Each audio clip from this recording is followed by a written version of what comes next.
So, A&B is the greatest archive anyone could ever ask for.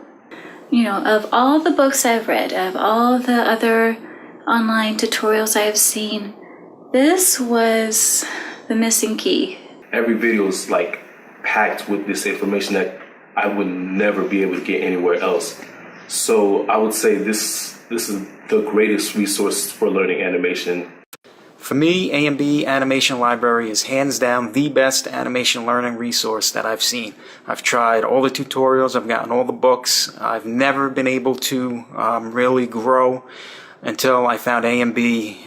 And it's incredible. I've only just begun it, but I definitely am getting more from that than I did from my 1.5 years of college.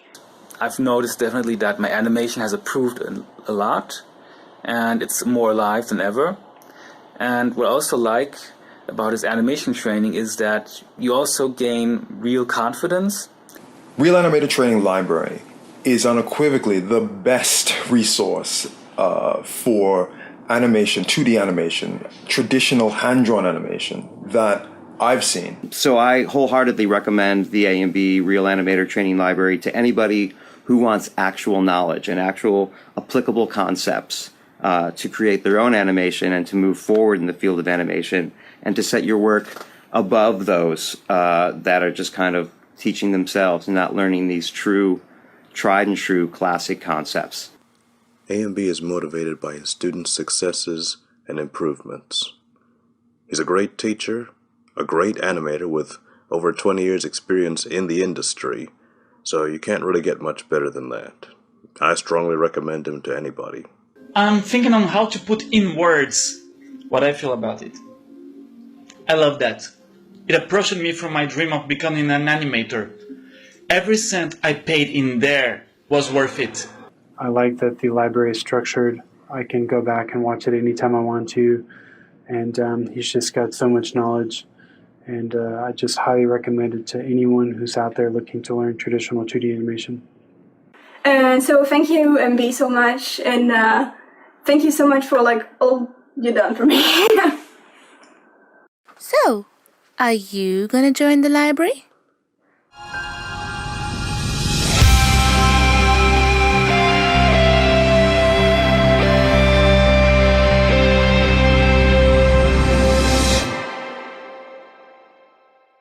Hello, and welcome once again to another edition of A&B Animation Livestream, the place where real animators gather together to witness the creation of real animation and to learn how to execute real animation in the age of artificial fake art, fake animation, fake everything.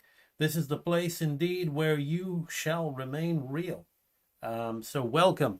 We are going to be continuing with our animation that we were doing earlier, featuring the Jafar character, because I think it's a great piece and it's a great way to give you some good little real nuggets of real information that the real artists are going to take away and implement, while the fake alternatives are going to go and type in their prompts and hope for the best.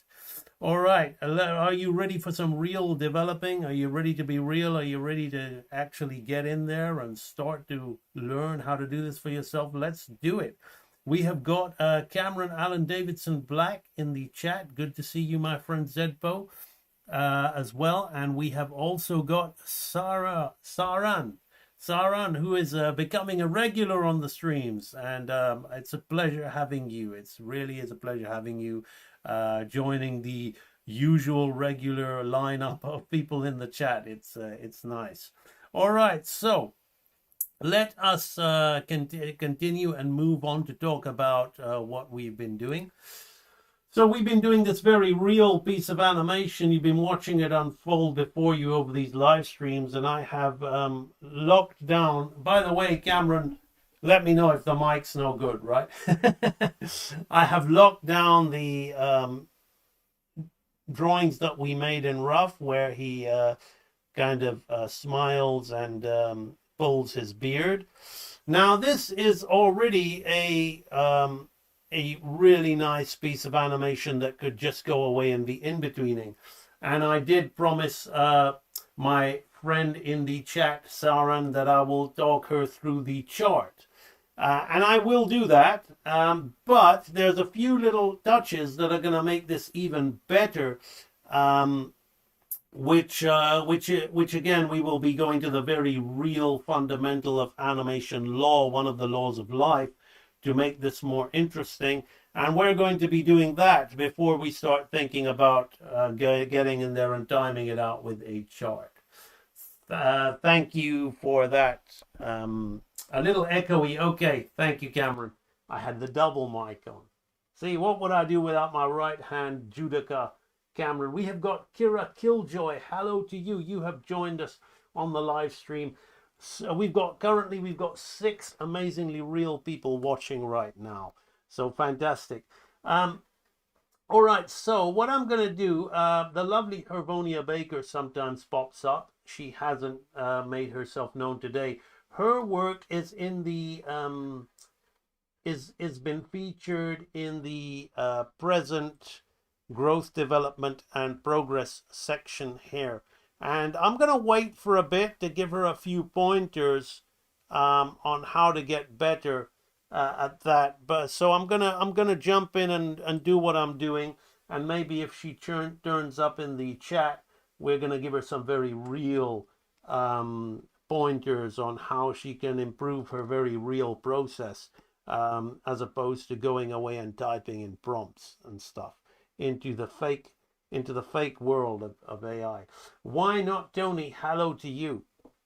All right, so what we're going to talk about today is I want to get from here to here, right? And I'm going to tell you how to get from here to here and how to get from here to here. Now, you could very well start just in-betweening and charting that out like I explained to Saran. So let's talk a little bit about that. Let's see, this is what the fake AI prompters and the fake animators just will never get. So yes, while the general Joe public is continuing to decline in attention span and continuing to decline in any form of taste or anything like that, purely because their attention span is declining, they'll watch at a glance and think, oh, that's hand-drawn animation, that's computer animation, that's real animation. But we're not talking about that. The real deal knows what the real deal is. It's like somebody looking at a fake Rolex, right? And saying, oh, that's a really cool watch. Charlene, we got another real deal on the stream right now. Good to see you. So again, this information that I'm sharing is only really going to be worth anything to real people, not fake people, right? So what I'm going to share with you is very important if you want to be good at this, basically. So first, I'm going to help my newfound friend Saran learn a little bit about the chart, all right? Let's say that I want to go from here to here, and I'm ready to give it to an in-betweener, right? Yeah, the fake animator wouldn't even know that, but let's say that he thinks that this is good enough. You know, he wouldn't really, but let's give him a little bit of the benefit of the doubt, right? You wouldn't even know his ass from his elbow. Right, so let's say that this is frame 1, and I want this to last 12 frames, half a second, all right? So half a second is going to be all the way to 13, right? So this is going to be frame 13, because 1 plus 12 is what? It's 13, right? So, Saran, bear in mind, I'm just giving you a little introduction to the chart, but we're going to talk about it in greater detail later, because this is not ready. As I said, for a real deal, and remember, if you're ready to be real, type it in the chat, and if you're the real deal, type it in the chat. For a real deal animator, this is still not what we don't want to be doing this just yet, right? But, you know, for somebody who is wanting to become the real deal, this is good information. But for a fake guy, right, go away and type your prompts, right? So we're going to get from here to here. Now, let's say that I want to have my halfway point. So I'm going to create a halfway point, and I want to come out,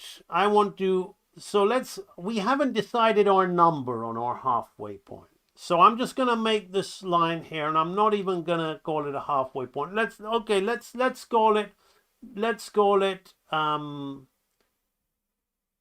7. All right, let's call it frame 7. Right? So I will then, if I was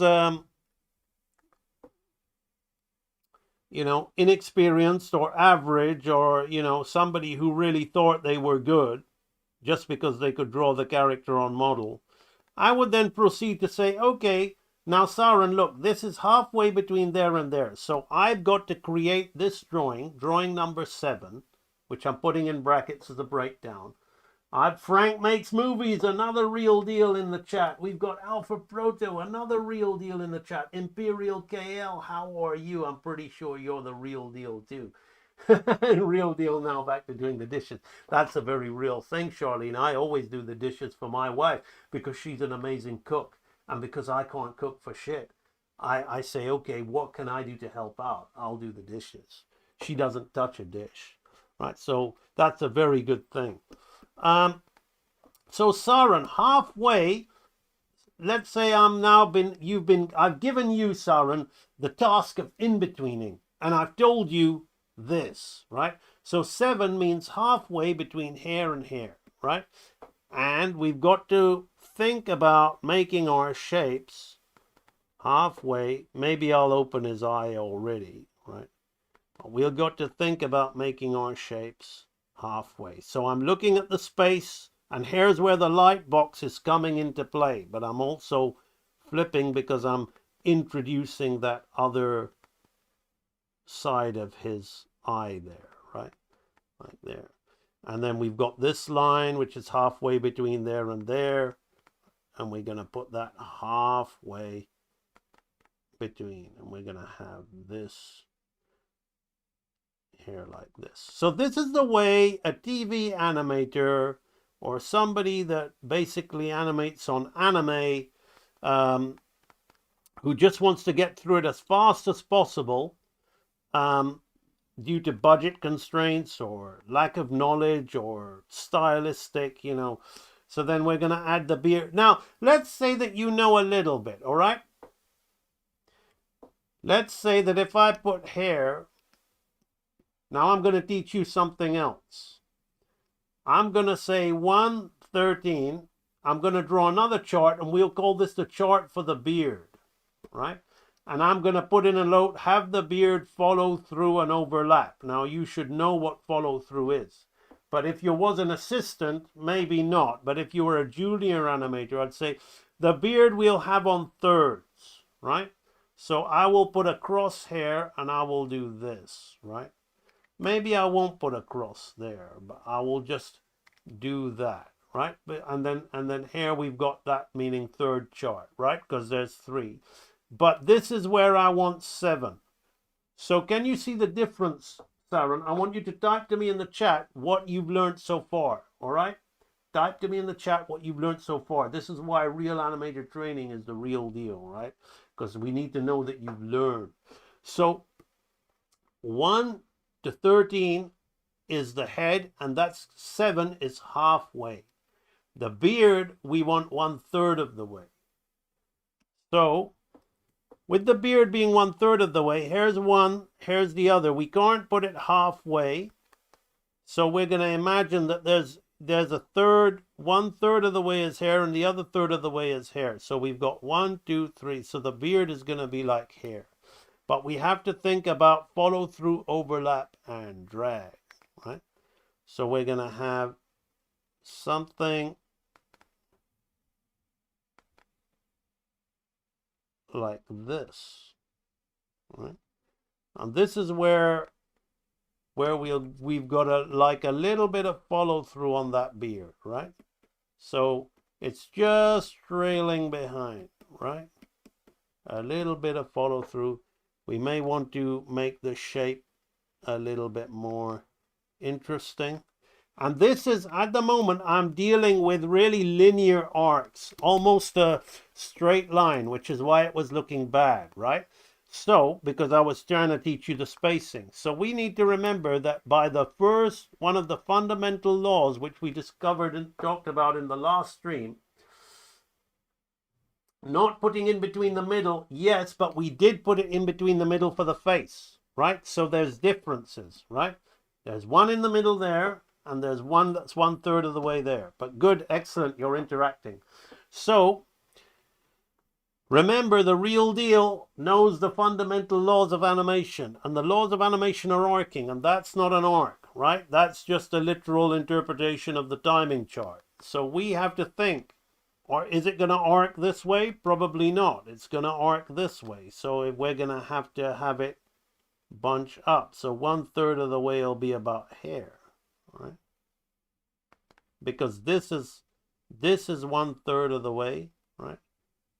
Around about here, right? So that's a much better follow through because we're following an arc, you see? Then the rest of this, Saran, is halfway because we're going back to this chart, right? Halfway going back to this chart. And the turban will be halfway. You see how easy it is because we've drawn a chart saying make it halfway. This thing will be halfway. This thing will be halfway. There's a song in an old 80s movie. If Akal was here, he would know it. I don't think anybody else would. It's called Meet Me Halfway. Sylvester Stallone over the top. So basically, we will have something like this, right? Not bad, not bad. You see, nice little bit of, how do you animate a normal blink? Okay, we're not going to be doing that right now. Blinks are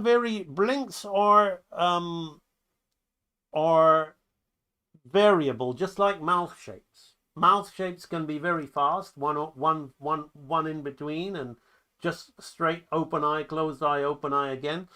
But you don't want the blink to feel animated. You want the blink to feel natural. We'll come on to blinks in a little bit later. I need to finish. I need to stay on topic here, right? So here we've got something like that, and that's following the chart.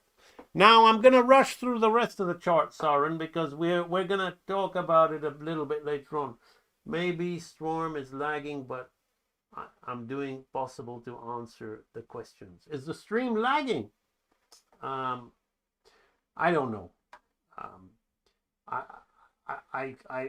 My info is telling me the stream is in excellent condition. So I'm not sure, but hopefully you've grasped that's halfway. And then if I want to put in number 3, frame number 3 and number 5, I've got to do what's called slowing in and slowing out. So I will do this and I'll say, okay, I wanted it to be nice and even here. So we're going to half between the halves, and then we're going to half again, right? So we've got 1, 3, 5. So we're coming out slowly, right? We're slowing out into 7. Then we've got 9, and then we got 11 and 13. So this is a very linear, even movement, but with a little bit of a slow in and a slow out at the end, right? And then here we've got 1, 3, 5, 7, so on halves there. Then we'll call that thing, which is now a half, between that third and that third is now a half. You may need to watch this a little bit of time. Winner takes it all. Loser takes the fall. Fight till the beginning of the end. You got it. You got it, Anthony Doles. Anthony Doles is online. There he is. He knows what I'm talking about. So then 9 and then 11 and 13, right? So that is what we call a third chart. Now this stream is staying up, Saran, so you can look at that and kind of work it out and draw it out and Use your brain a bit. It's better to use your brain and interact and draw it on paper and take a note while you're doing it than just absorb the information. But we will go into it a little bit more detailed later on, but still, it's important that you just bear this in mind. Now, so we have something like this, and that's not what I want, right? I'm not ready to start doing this, right? That might look good, but it's not good enough for a real deal animator. So if you want to see how a real deal animator does it, then continue watching and perhaps type in the chat, "I'm the real deal," because that's gonna pump you up, right? So because you're going to be learning. You're learning real stuff here, right? I've basically told you that that's not good enough. And we got a lot of old faces showing up. Douglas Pendleton, I remember you. I remember you very well. Excellent. Thank you for showing up and letting yourself know. Be known. Okay, so what am I going to do here? I'm not ready to start diming. I need to do what we call breakdowns, right? And I actually am gonna call some of these keys because they're so important for me. Like other people might call them breakdowns, but for me they're keys because I'm gonna be putting in life. Now, Cameron or anybody else, you can ask, you can play along. I'm going to be using one of the laws, right? One of the animation laws of life. And which animation law do you think I'm going to be really primarily focusing on? There's a little clue there for you.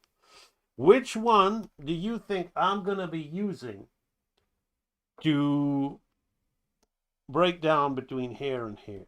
Right? Apart from the typical arcing, obviously it's got an arc. But what do you think I'm going to be? Which animation law? We're not talking law of movement. Those in real animator training should know what the difference is between the 6 laws of movement and the 6 laws of life. Which of the 6 laws of life do you think I'm going to be using to get between this one and this one? Type it in the chat. Anticipation. Ooh, that's a good one. That's a good one. Actually, there will be a bit of anticipation in there, but that's not the one that I'm that is good. I'm not going to say that that's wrong. Anticipation, right? But what am I going to use to make that anticipation good, like even more, even better?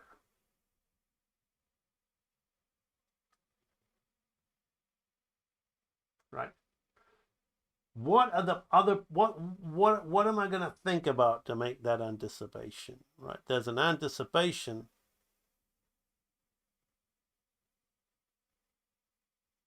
What other law? Well, exaggeration, I guess exaggeration is a kind of umbrella term. Not quite, Anthony Doles. Not quite. You see, you're not wrong with anticipation. He's got to anticipate to get here and here. But I don't want to be thinking of anticipation because although anticipation puts life into things, why do we anticipate?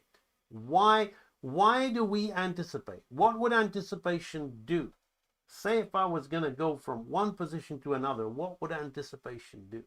One position to another could be referred to as a certain act. That's it, Sweet Cherry Bill. You're on the money, my friend. You're on the money. Secondary action. Yeah. See, the anticipation, if I was a fake animator, or a subpar animator, or an average Joe animator, which the rest of the world thinks is good right now. Let me do this in a different pen. They would literally, back in the day they called it place and trace, right? Now you don't have to place and trace, you simply create a cutout symbol of it, right? But I'm just going to do it the old way with place and trace, right? So, arguably, if I just went and rotated my little bitty head here and animated like a fake AI character and just had his head come up there and said he's inhaling and he's breathing, and and didn't really that's an anticipation.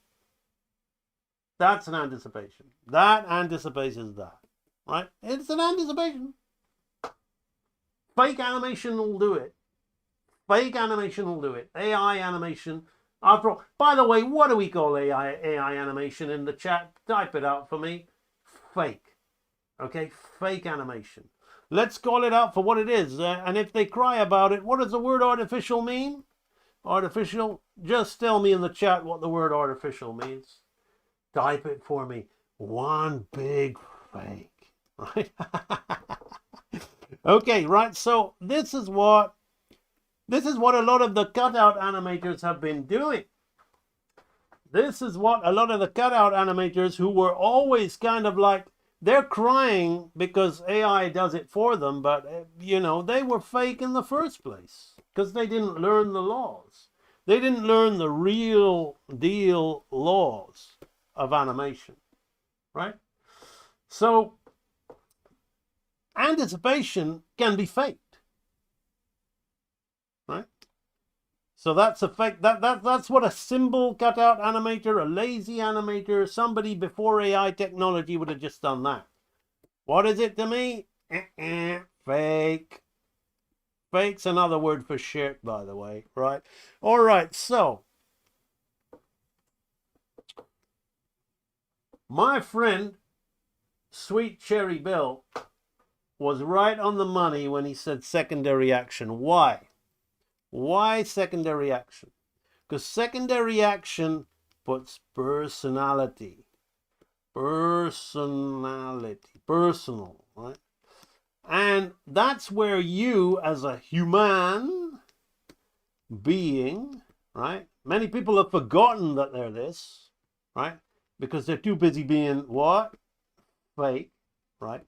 That's where you can put your personality, your personal input into the animation, right? The fakers will just type up on their prompting and they'll think that that's being personal, right? That's all they know, right? Fake shit, right? So secondary action is acting, putting in life. So I'm going to think about how I'm going to, so as I anticipate, I'm going to be thinking of 3 of the laws of life, right? 3 of the laws of life, which is anticipation. So the first one I'm going to be thinking is secondary action, right? I can see all the fakers leaving the stream right now because he's not drawing and he's talking too much. Okay, go use AI, faker, right? Okay, so we got secondary action here. We got anticipation. This is what the real animators need to know, right? So fakers, please leave, right? Secondary action, anticipation, and I'm gonna be throwing squash and stretch in there as well. So those are the 3 laws of life that are primarily going to help me work out how to make this breakdown interesting and alive, right? We're going to have one of the laws of movement there, which is follow through, overlap, and drag, also solid drawing, and all of those other 6 laws of movement, timing, spacing, slowing in, slowing out, and arcing. They're all going to be into play in this, all right? Without question. But now we're thinking about the 6 laws of life, and we're primarily going to be thinking about 3 of those, right? So let's do it. I'm going to not even turn on my light box. Why? Or even if I do, like, I'm not going to want to see the next panel. I'm not going to want to see this one. I'm not interested in that one. I want to anticipate up, right? But I want to make it interesting. So I'm going to have him maybe do something with his lips, right? As he breathes in. Something subtle. We're going to squash his nose a little bit. We're going to bring his eyebrows down, right? And again here, I'm not so much focusing on the model, right? Because I still, although I've done this animation, I still don't know the character well enough to be doing this much personality in his face, right? I can draw a typical TV animation style version of the character, which is just a standard boring, okay, let's put him on model kind of thing, right? I know enough to do that, right? But when it comes to really animating the character properly, no. So I need to go and look, just like I did with the others. But right now, I'm not interested in that, right? So I'm going to have him kind of do something with his eyes. And this is where I'm thinking about squash, right? I'm thinking about squash and stretch to do something. And as I'm bringing his head up, right? Naturally, his beard is not going to be follow-throughing and overlapping and dragging too much because it's just too much movement, which really would be unnatural, right? It wouldn't really be. So we'll have something like that. We'll really have kind of something like that. Now, the interesting thing here is we're not going to be doing much with the body. The body, what does the body do? The body simply turns this way, right? So if the body turns that way, I maybe have him, okay, yeah, I maybe have it just come back the other way just a little bit, right? Just come around this way just a little bit, right? These are the little subtleties of having it anticipate, right? So we're going to bring his chest out. So he's breathing up. Maybe I don't want him to be as angry. Right. Something like this. This will bend a little bit. This will be more or less subtle where it is, right? So we want to have something like that. Now, here's the interesting part. The turban is going to come down on itself. Now, I need to be careful here because I need to have that turban come up. So while his head's going up, right, his turban is going down because what happens when he looks hair? What happens between hair and hair? His turban goes upwards, right? See? So we anticipate that turban by going down, right? We anticipate the turban by going down. So we do this with subtle movements with the squash and stretch. Okay, if you feel you're learning great stuff, type it in the chat. I'm learning the real stuff right now, right? If you feel that this is helping you, don't even donate me, whatever, right? Just help yourself. Type in the chat. This is some real stuff. I'm learning some real stuff. Only if you think you are. Only if you think you are. It's only gotta work. It's only gotta be real. If you think I already know this shit, right? This guy's talking like he's something special. I already know this. Then don't bother, right? Right. So let's have. So I want him to kind of inhale in this kind of nonchalant, arrogant, supercilious way, right? Why do I do that? Because whenever I'm putting some of myself into this, whenever I'm feeling like I'm the man in a silly way and I upset my wife, I like teasing her. I make this kind of face. So I make these proud statements about things that people don't know about. Why everybody in the family is like talking about how Netflix stuff is good and did you see this drama? And I basically throw in a load of filmic jargon just to make them seem stupid and tell them why it's absolute crap. And then they get upset about it. And then I do this. And my wife just slaps me in the arm.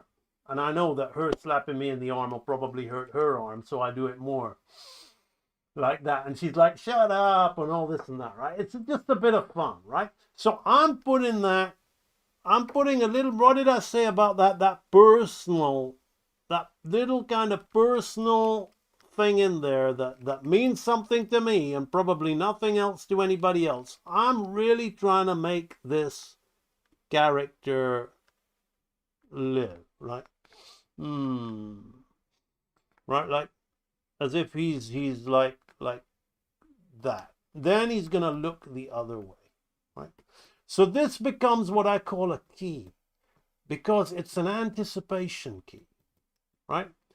Anticipation. It's an anticipation key. So, Sweet Cherry Bill, hopefully I've kind of really helped you see how you can make anticipation a lot more interesting by focusing on secondary action within that anticipation, which is throwing in some personality.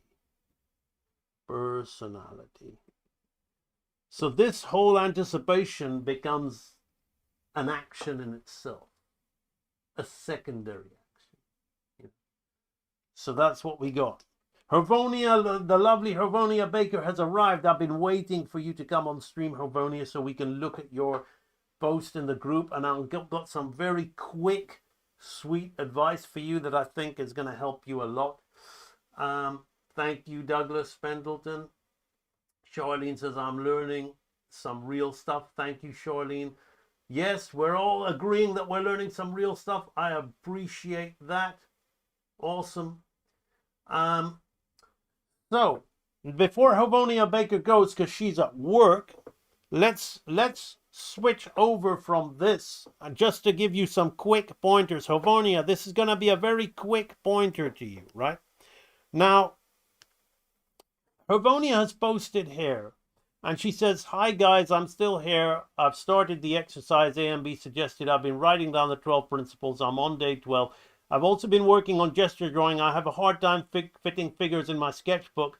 It took me about 10 attempts to fit this figure. I will keep working hard. I'll be submitting an animation on a swinging pendulum. I hope everyone is doing well. Okay, that's awesome that you're going to be doing that. But Hervonia, so you are doing one figure, trying to fit in the whole figure on the page. I've seen you've been trying to do this for a long time. And I'm going to tell you something that's going to help you a lot faster. First, I'm going to change the screen. Let me go on to this for a minute and show you my sketchbook. This morning, I did some Gracies. So you can see that there are 3 different Gracie Good Bears on the sketchbook, right? So I don't have a problem fitting in my characters on the sketchbook, right? Now, why did I show you that? Simply to tell you to not try to spend too long on one drawing, because already, Hervonia, you're still being way too clean, right? When you look at Cameron's work, Cameron is now being clean because I've asked him to be clean. So it's going to take ages to find his old stuff. But I'm pretty sure that you remember Cameron's work. So here's what I want you to do instead. I'm going to change my screen. I'm going to go on to paper is king, Mr. Y. Paper is always king. I never stop drawing on paper. So I'm going to go here and I'm going to open a new tab and I'm going to type in one of my favorite things, ballet dancers, right? So beautiful to draw. So we're going to just look at some ballet dancer poses right now, right here, and I'm just going to click on this one. Okay, now Hervonia, watch. Here's what I'm going to do in my sketchbook, right? I'm going to pretend this is my sketchbook page, all right? That's my sketchbook page. I'm going to try and fit about 4 or 5 or even, and I'm just going to do little ones, right? So I'm going to do little ones. I'm going to do a little triangle here like this. I'm going to put one arm here, one arm there. And I'm not going to be spending that long on it, right? I'm just going to be getting the basic anatomical shapes down, which is what you've been doing anyway. And I'm fitting them in small spaces. I'm managing my spaces. I'm fitting them in small spaces, right? Okay, that's one. Let's move on to another one. Let's do this one, right? This one, I think this one will look nice here, right? I feel that this one, that's a nice shape here. I'll get the line of action down. We got the dress. We've got the... You see, I'm not trying to be nice with my drawing because you're the reverse of Cameron. Cameron needs to start tightening up a little bit. Hervonia, you need to really loosen up. You really do. Stop trying to be so precise, right? I can get these looking great if I want to, but I don't want to. Okay, we got 2 ballet dancers here, both stretching. And they're moving in perspective. So this is going to be a fun one, trying to fit all this down, right? So I'm going to try it. Now, if I end up overlapping one, I've ended up overlapping, right? It really doesn't matter, right? That's why it's a sketchbook, and that's why this is practice, right? I tried to do some handstands, freestanding handstands this morning, and I must have fell over a few times, Hervonia, right? And that's okay because it's practice. If I get it wrong, I get it wrong. It's practice, and there's plenty more times to get it right. So I'm gonna. This is attached onto this leg, and this arm fits in here like this, and the head fits in here like this. I'm going back now. We got her leg here like this. So I can see that my proportions are slightly off, and I've gone off the perspective line that I drew. So it doesn't matter, right? Now I've got room for one more here. Let's find something that I can fit there. Oh, that's a good one.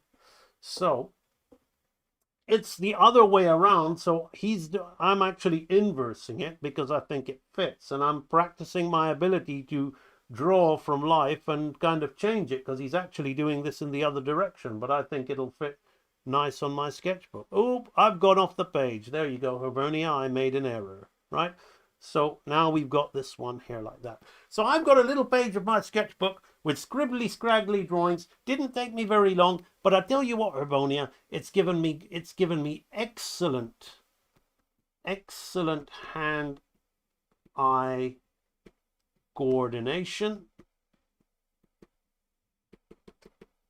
And just that little, I don't know, 5 minutes, less than 5 minutes, 6 minutes, I don't know, whatever we'll call it, just that little 5 minutes, it's better than a whole hour of really trying to, because that's what you've been doing all the time. You're kind of good at being slow and doing these shapes and getting clean. Let's have a look at your drawing, right? These sort of clean shapes. Maybe it took you less than a half an hour. Maybe it didn't take you that long, but still, you want to get through them as more of them. You want to get through the time it took you to do that. You want to have done 3, right?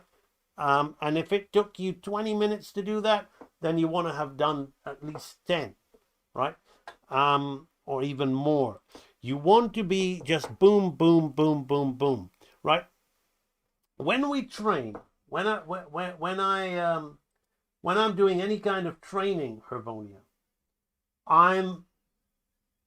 one day I'm going to be training my strength, my physical. Okay, right. So I am going to be working strength, right? So I'm going to get my bars here like this.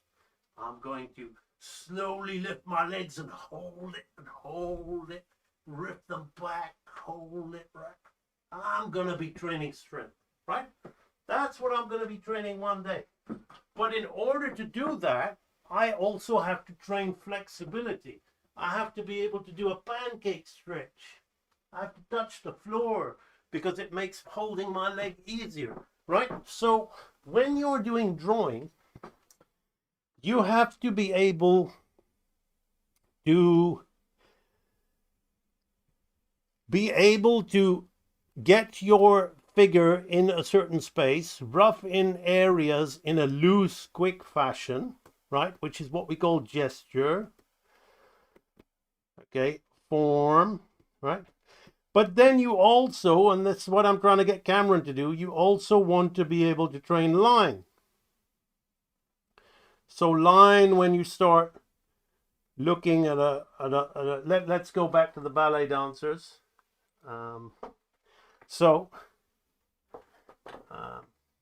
Let's go back to my friend here. So once I've kind of like done a lot of this, I'll instinctively be able to, like, I'm still doing a bit of that, right? But I'm being more selective with my lines. Let's zoom out a bit.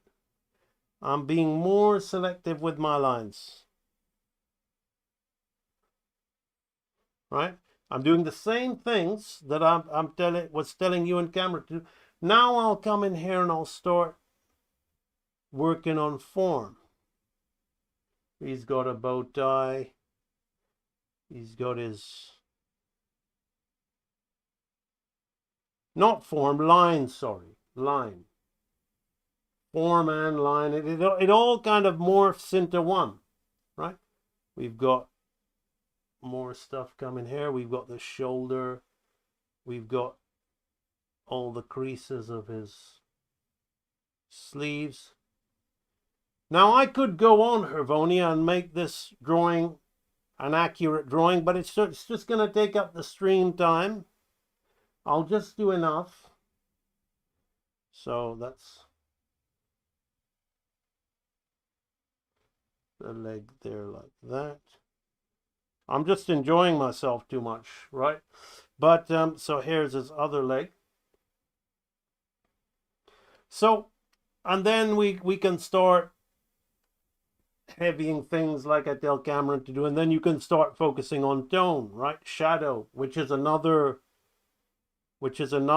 skill in itself, to focus on shade as well as line and all that stuff. So, but anyway, different story, different time. So it all comes together, Hovonia, but at the moment, whenever I see you post a drawing or share your work, you're always sharing one image. And I can see that, like, that one image, if we look at here, you've taken a lot of care and attention to do like this outline silhouette. The whole point of this outline silhouette thing is being able to do it fast, so that your eye sees those shapes and trains those shapes. Don't be so careful.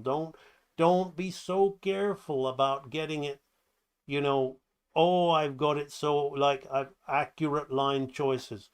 You need to make a lot of misfires.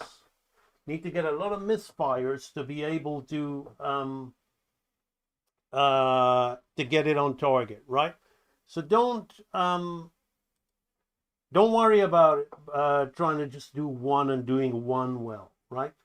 Get as many out. Train your repetition. That gives strength. That builds everything. That builds skill, ability, right? So, right, we will go back to our Jafar animation now. So I've got my one breakdown here and my one key. So this is going to be a squash key, right? Going to be a squash key. Now, between hair and hair, we will have the breakdown, which will be interesting. So, let's look at this frame. Now I'm going to get the next panel here. So remember, Saran, how I was telling you about the chart. Now, I'm not going to be drawing the chart in at the moment, right? Because I'm putting in a breakdown, but I want to draw the breakdown myself because I want to think about the arc, right? The arc is going to be fairly linear, but I'm going to think about the spacing, right? So in my head, I'm going to be thinking I want to make my breakdown 1/3 of the way away from the new drawing here, right? So I'm already thinking thirds and halves well before I draw the chart. My pleasure, Hervonia. Just keeping everything, making everything as real as possible, right? So what I'm going to do is I'm going to, as I come out 1/3 of the way, I want to retain the kind of lower eyebrow position. Why? Because I'm saving that change in eyebrow position to, so I'm keeping his eyes closed because I'm saving that to make it a lot more, it'll be a lot more interesting, right? So again, I'm not doing any of this on model. Ideally, I would have put this on model for myself first before doing this drawing here, but I'm keeping the stream moving for you guys. Now, what I might do here as well is put a little bit of drag on his chin, right? To keep that, so it's all 1/3, but I'm gonna be almost favoring this mouth pose here, right? I'm gonna be favoring that up position because that's what's going to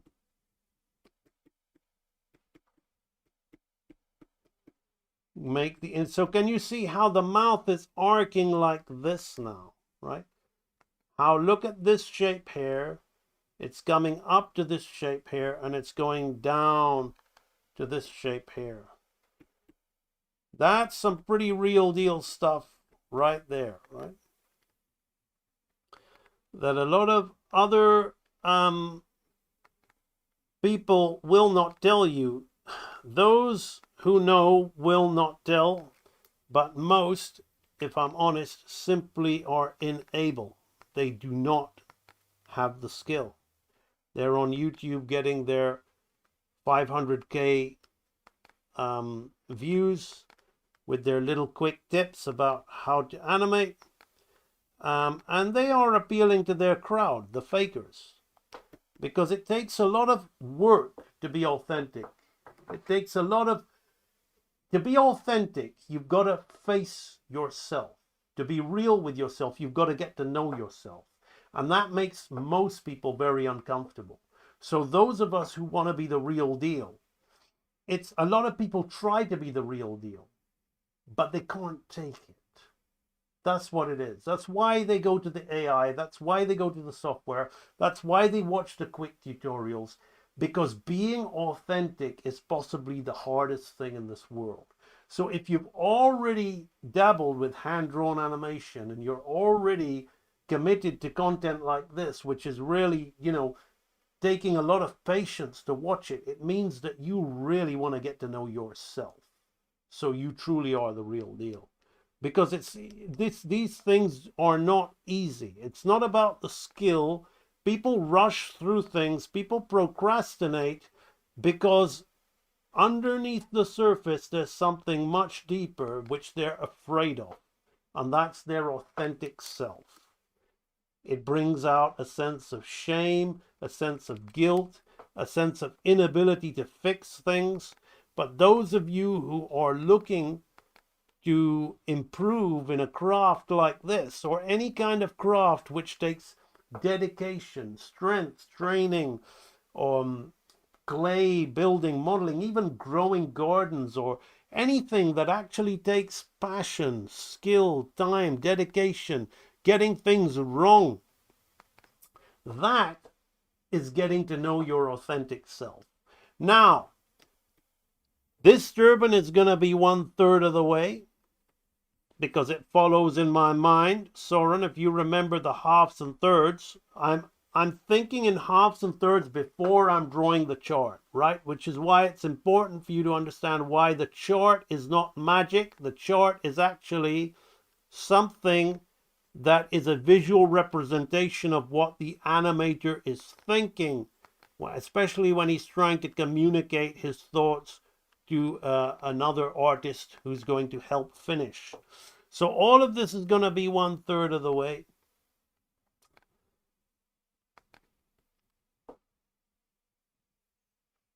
Like this. And I'm just going to be very loose with her because these drawings need to be done again off stream to make them nicer, so you can like.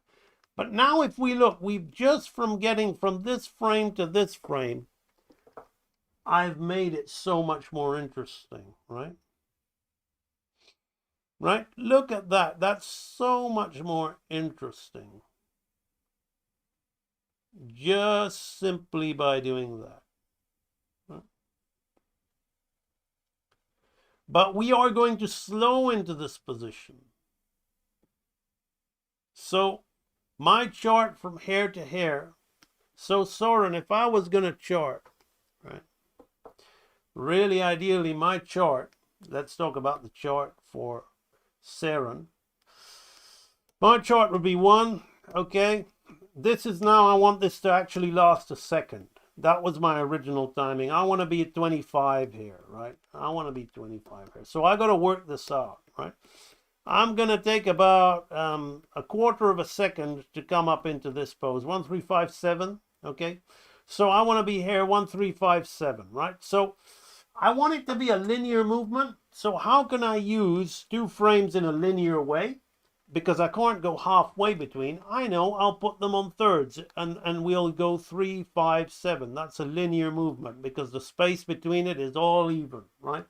So I want that to be a linear movement. I want to just come up here because it's already close to this, all right? We're already slowing and staying around here, okay? So that's 7, right? Then we've got this breakdown here into here, right? So if I want to get from 7 to 25, I need to think about this, right? 7, then I've got that on a third. 9, 11, 13, 15, 17, 19, 20, 13 to 20. Okay, we don't want that. Okay, so I always like to do what I call 10 frame slow-ins. Why? Because it's close to half a second, but not quite. So 8 to 10 frames is good. So I'm going to slow out of this pose a little bit here. See how I'm not even writing the numbers? So I've got another third chart here. Why? Because I said this was going to be on thirds, right? So I'm going to try this. I'm going to say 9, 11, then 13. No, you know what? I'm going to put an extra. So I'm going to half between that first third and I'm going to half again. So we're going to have 9, 11, 13. This drawing is going to be 13. Right? And 13 is we're going to jump to 15 and we're going to go. So now I've got my 10 frames slowing, right, to 25, right? 17, 19, 21. I can hold that for 4 frames or I can keep in betweening. 23. I can hold for 6 frames, 19 to 25. Sometimes you can hold instead of just keep slowing in, because what a lot of 90s animation has, which is kind of shit, even the Disney stuff for me after studying the old Milk Carl stuff, the old stuff didn't unnaturally, just for the sake of keeping it moving, drift and slow in. Because when you're dealing with CG or 3D or live action, things are constantly moving. But when you look at it in a 2D space, especially when they're getting really close, your character unnaturally goes, and he's drifting at that end slowing.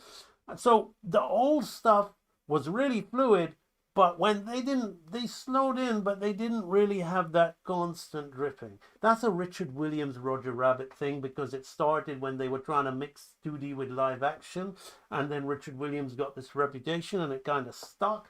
But the more I study the timing of the old stuff, John Lounsbury, Milt Carl, Mark Davis, they all have about 4 drawings for slowing like 1, 3, 5, 7. That's like, but that's just like 4 drawings. Sometimes it's on ones and then they just hold the drawing. It's enough. It doesn't have that. So it's a personal preference. It's so funny, like I posted some of my work on Gracie Goodbear and somebody in the comments writes, you need to learn how to time. And I thought, oh, this person might know something. Let's see, let's go to their page to see if they know. Motion graphics animator that just tweens and has things constantly like, forget it, man. I gave them the benefit of the doubt just a fucking faker. You know, that doesn't know anything of what they talk about. I was open to learn, but I thought, my God, okay, this person's telling me I need to learn. Okay. AI is there. Knock yourself out.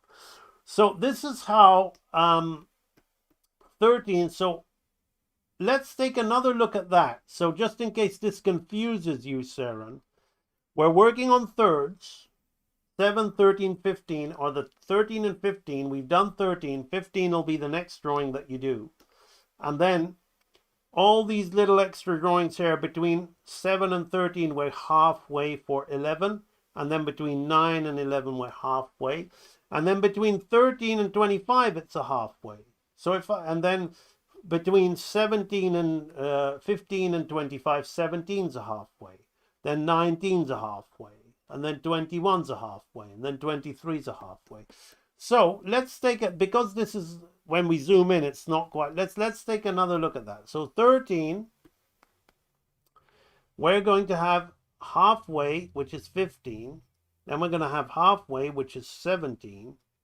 Then we're going to have halfway, which is 19. And then we're going to have another halfway, which is 21. And then another halfway, 23.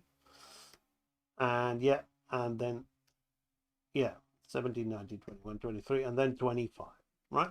So we just keep halving it. Sometimes when we do the keep on halving chart, we just go like that. But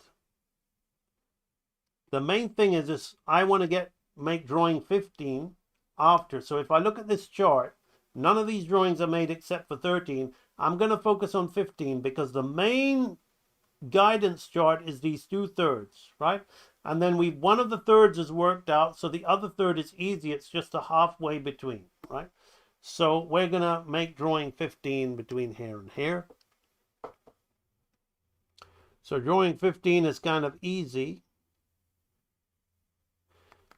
And this is something that I would throw in as a real deal animator in betweening, which is why a lot of the old guys needed junior animators. Is I will open the eye a little bit more than the finished position, right? Instead of just opening it in that finish, because it'll just make a nicer idea. Somebody asked me about blinks earlier. He's opening his eyes from a closed position. I do not want to just open it into this, from there closed to this, right? That's again something a faker would do, right? So I'm going to do that, and I'm going to start with the eyebrows kind of there. Now the mouth is going to be halfway.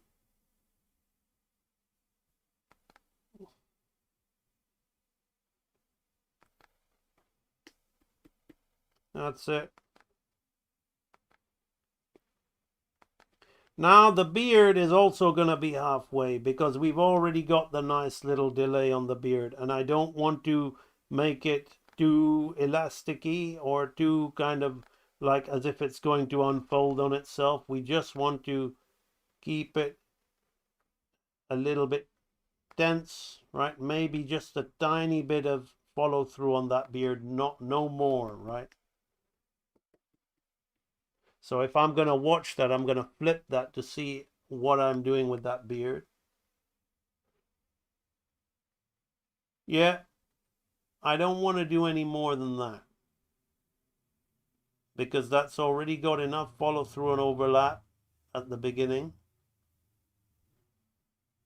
And any more will just make the beard appear like it's got a life of its own.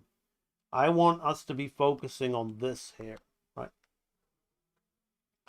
So now we've now got a much more interesting piece of acting going on with the character. There, the rest of it, the turban again is easy. It's the halfway.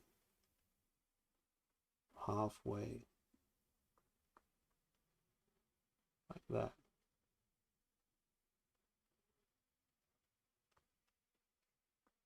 If you're really learning something, then type in the chat, I'm really learning something.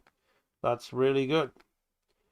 It's a way of staying focused and reminding yourself, why am I getting you guys to type in the chat? Because as we're getting bombarded with all this information, I was having this conversation at the dinner table yesterday. We were talking about old 1940s songs that my mom listened to in her own language, and we were talking about how people back then never had access to modern technology, and artists would come together and they would work to produce something, and it was so valued by the public because the public didn't constantly just have so much stuff thrown at them. So the people who were really high at what they did worked really hard on one piece of material, and then they put it out there, and then that material was appreciated, absorbed like nourishment. Nowadays, when people, that's why AI fake is thriving so much, because people don't respect, they don't appreciate, they just take everything that's thrown at them. More, just consumption. And they're almost brain dead. They think they're not. Oh, but literally no information. Nobody wants to get up to lift a finger to do anything anymore. They feel, oh, why do that when you can use AI? Or why do this? Why? It's so much easier. It's technology, man. I'm advancing for technology. Well, eventually your body is just gonna rot in the chair, and you're just gonna be a youth advancing to technology, using advanced technology, right? So why I'm getting you to write in the chat, I'm learning something, and all this stuff, and this is the real deal, is it's by making that connection with yourself. Hey, I'm really learning something here. Only if you like the information. If you don't, you don't. But by typing that in, you're making a subconscious connection with your brain that, hey, I really learned about halves and thirds, and the stuff that guy said really helped me. So when this stream is over, I'm gonna maybe start just doom scrolling again, or I'm gonna go and watch another guy's video or whatever. But you've made a memory that actually this stuff really helped you. So when I say type it in the chat, I'm not just trying to be cute or just trying to have this fake pumped up thing. I'm trying to get you to remind yourself, only if, this is real, authentic, being true to ourselves. Only if you find value in what I do, what I'm explaining to you, type it. This is the real stuff. I'm learning the real stuff. Because then you'll remember where you got that information. Because the algorithm on YouTube, it's replaced your reticular activating system. It's just going to keep throwing you the stuff that, the easy shit.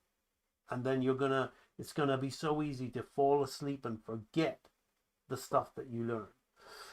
Okay, so we're going to jump on. So hopefully you've learned a little bit about timing charts there and interesting breakdown. So now from getting to hair, we've got a far more interesting performance with secondary action, anticipation, squash and stretch, slowing in, slowing out, halves, thirds of the timing, arcs, follow through, overlap, and drag. You see why those 12 laws of animation are so important to learn.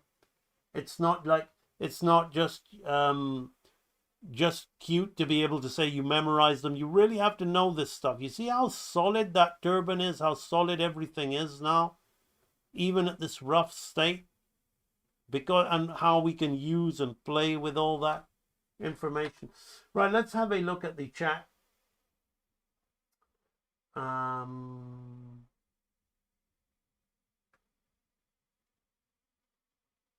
Absolutely always negative, positive space track shapes are great tools to keep in mind when trying to discern spatial relationships for sure. 100% Anthony Doles on the money.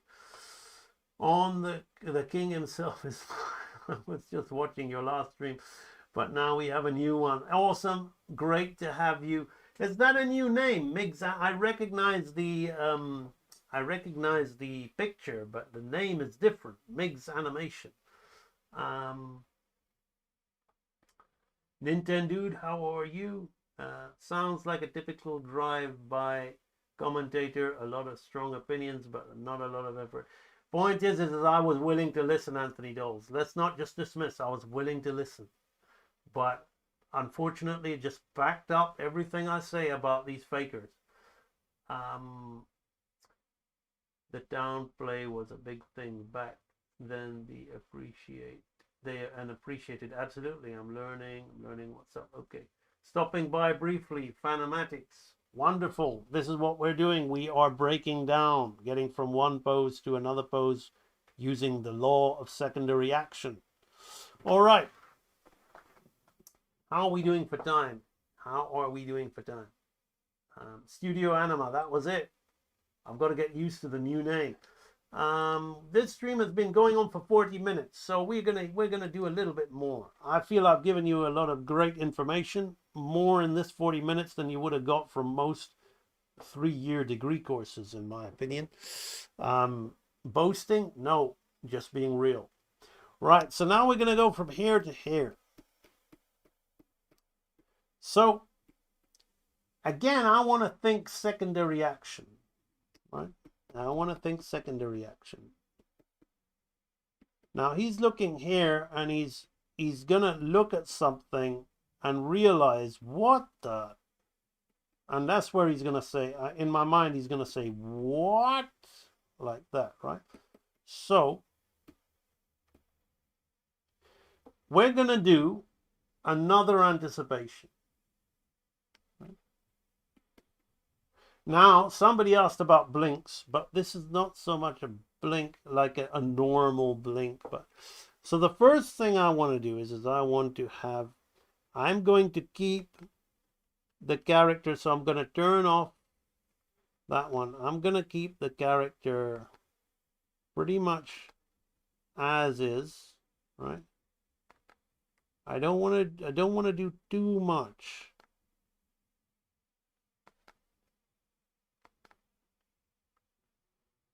All right. So this is all going to be quite fast.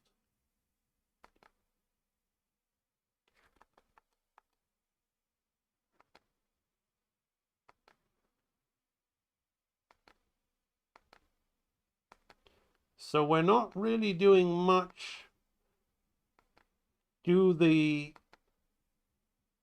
So again, what would a faker do here? First and foremost, here's what a faker would do. He would pretty much keep everything as is because he doesn't know how to draw and he's afraid to draw and he's waiting to use AI and he thinks, oh, look what I did in like half an hour, whereas, you know, the old school animator would have taken a few weeks to do. All right, so he would literally have had something like this, right? And then he'll, to the best of his ability, because he can't even draw, he probably wouldn't even get the right eye shape, but let's try and get the, he would have done something like this.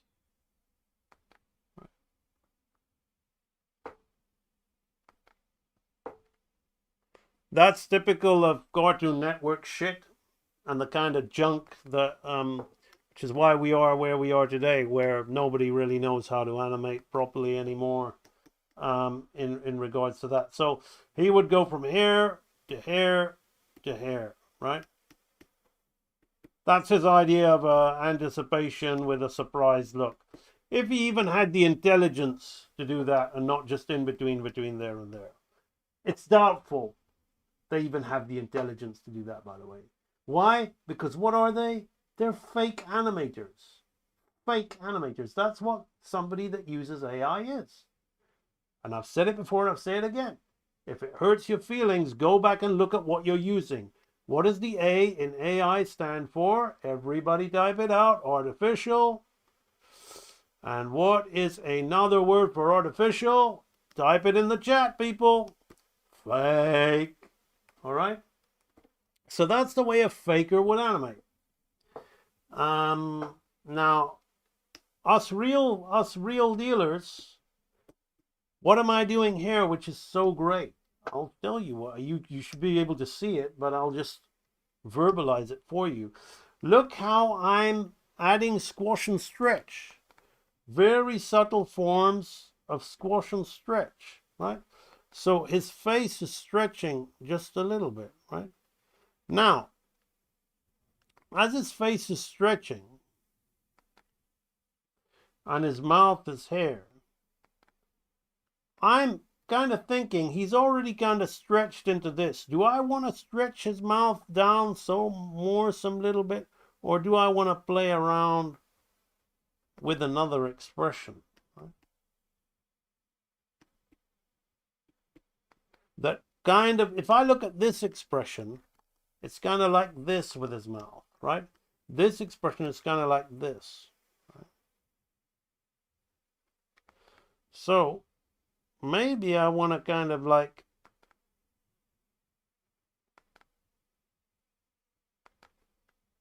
anticipate that.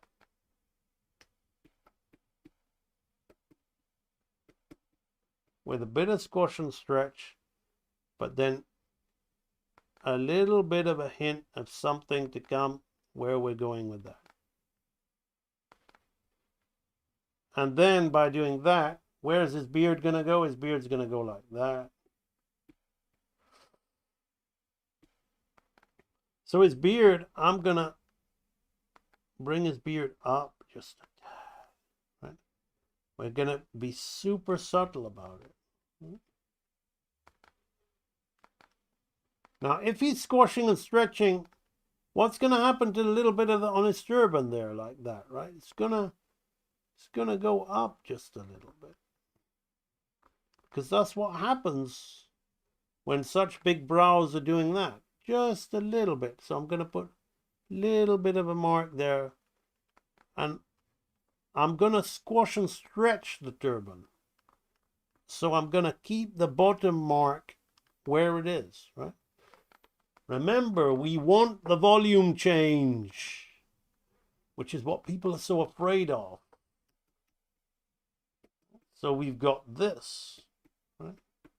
We've got this.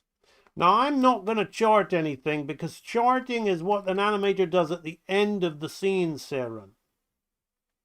At the end of the scene, the chart is done.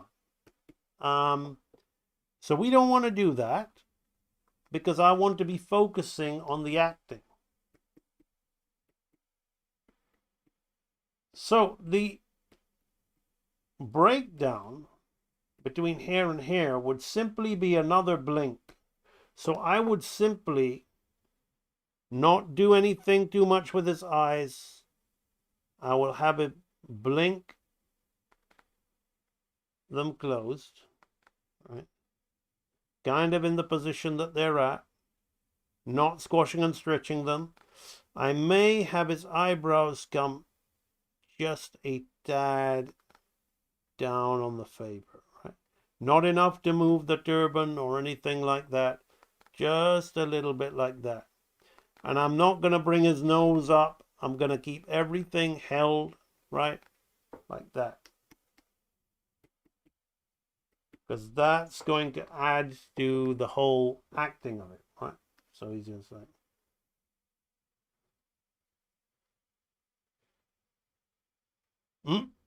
with his mouth. So that's the breakdown there. Mind you, in the timing, we're going to hold, it's going to take about half a second to get from hair to hair. So that look is going to register as time, right? So we always have to think about time. We don't just go like that, right? We'll go like that.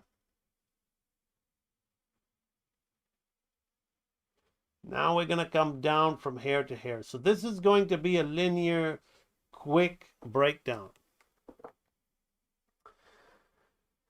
Voicing the faker sounded like a Mr. Bean. There's just something magical about 2D drawing. I miss the golden age of Disney animation.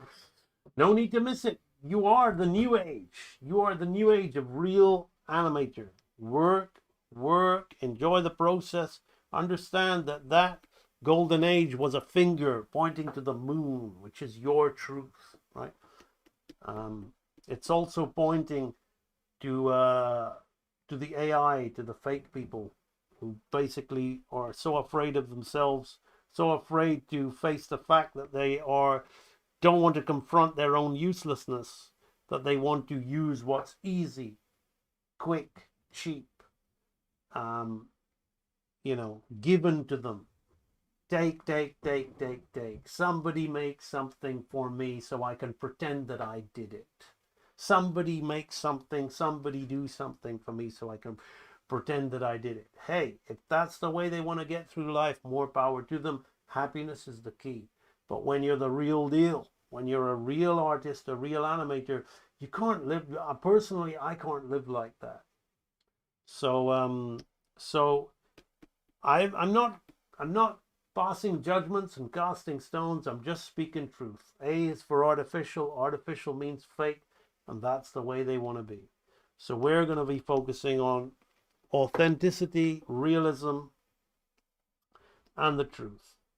So we're coming halfway down between here and here. Now this arc is going to go like this. And I'm not even sure that I want to make my breakdown a half.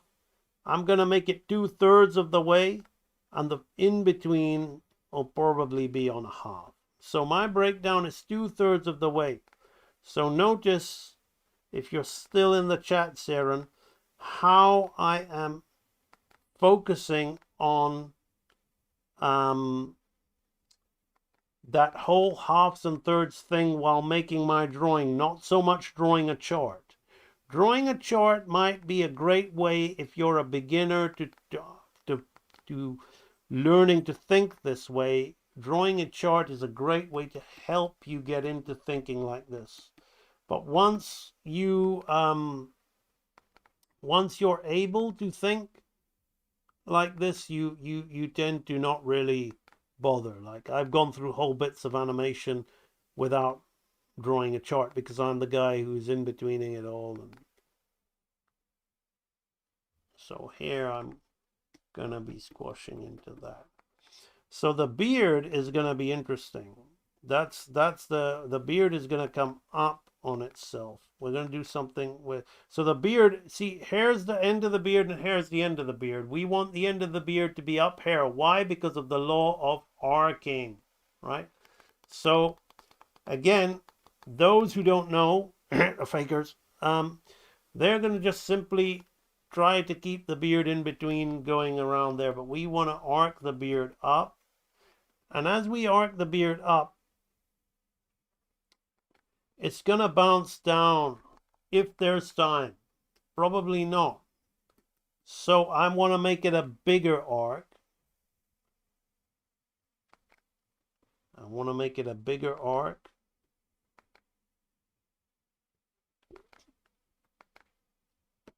Because there's not enough time for it to bounce, because it's going to be trailing like this.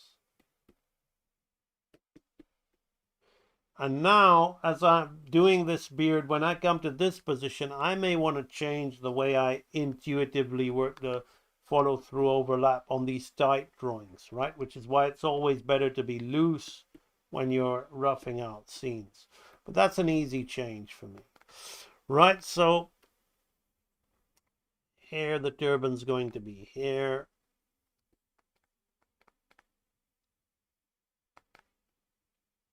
What is the position? Yeah, so we're keeping his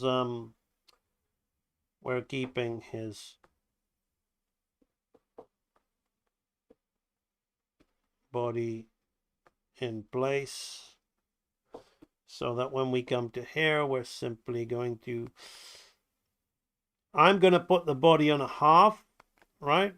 I don't want the body being on a third. The body's going to be more linear.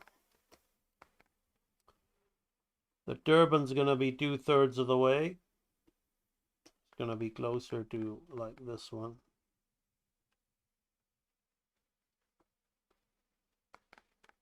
This, so if the other third is there, it's around about a third. It's not exactly, but it fits, goes in the, it's more of a favor, this gem on the turban, but the overall turban is about a third.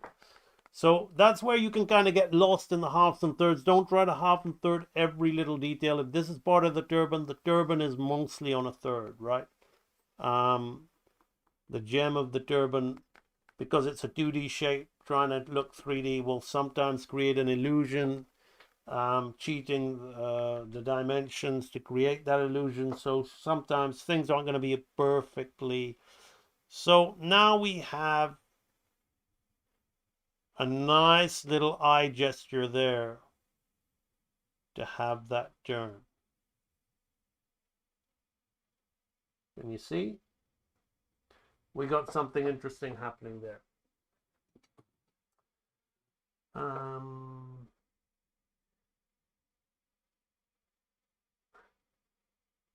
People should be proud of the effort and time and teamwork it takes to bring a production to life. Well, as I said, there's something for everybody in this world. That's great. Let's enjoy. Let's enjoy the contrast between us. Are you concerned with only moving the nose 2/3 of the way, or are you moving some parts of Jafar 2/3 and other parts on halves? Okay, you've answered already. Yeah, I mean, if it's the whole head is going to be 2/3 of the way, right? Because the nose is the most distinct feature within that shape. Now, hair between hair and hair,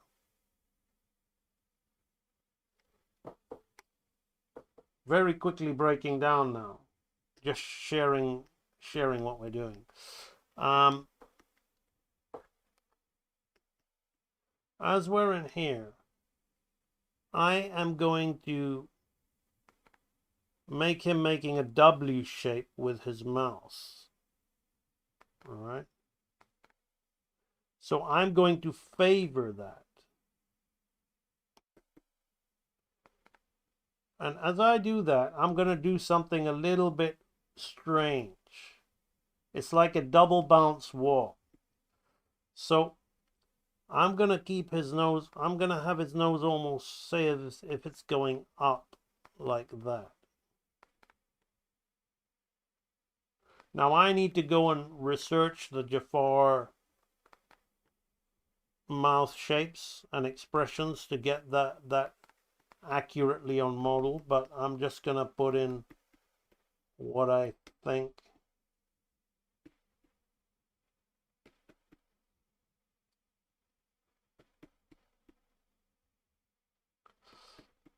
What? Yeah, so he wouldn't really say what by baring his teeth, but I think I can fudge it.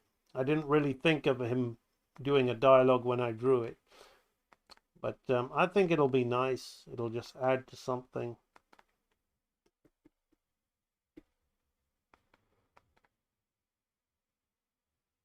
So I'm changing the angle of its head up here already.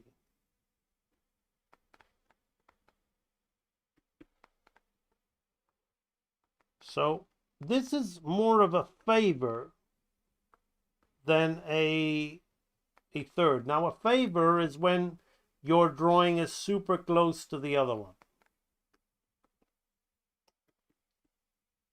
And that's, maybe I can have that beard jiggling back up.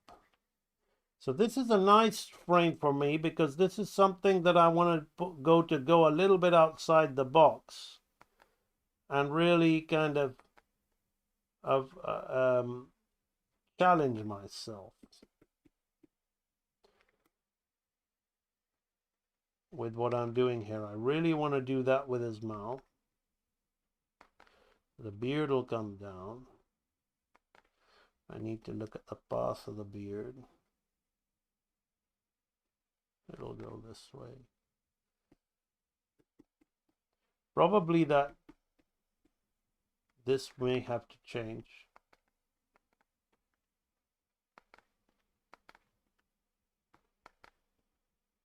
I want to change the angle of that turban up here.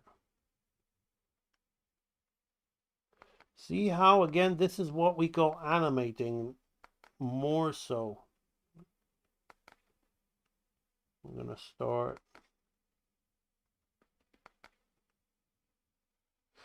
Now what happens?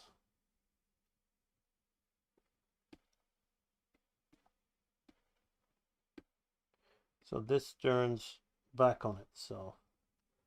So I can already start having that happen here.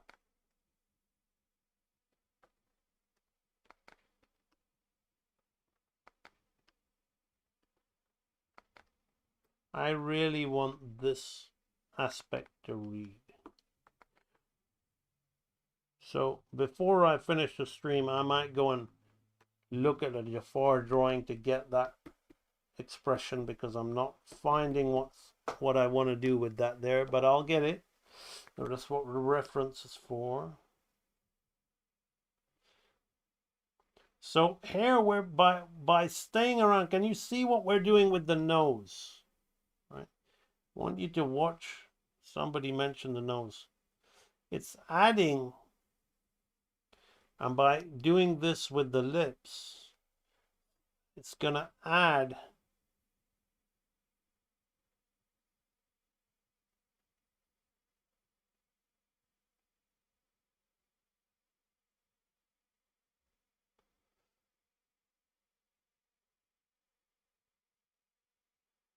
and that makes me think that if he really was saying what, it would be there as well, dragged on. But I'm going to keep that. It's just interesting.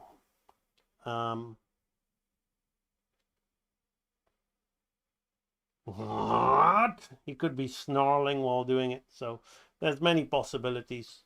Even though I'm not really listening to a dialogue, I'm just improvising. I want to keep that. So we've got that. That's the breakdown between there and there. It's going to be more a key.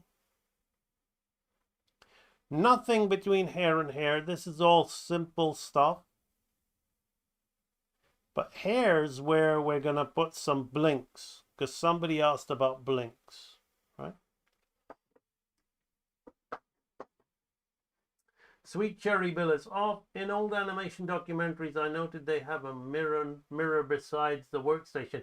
Yes, but for me, that's not going to help, because Jafar has got such a strange mouth that I'm not used to drawing, and the model is so different that the shape I'm looking for is not my mouth shape or the mouth shapes that I want. It's it's more the model of Jafar's mouth, which is what we're focusing on. So between hair and hair, we're going to do a very basic thing, which is we're going to just come down in halves.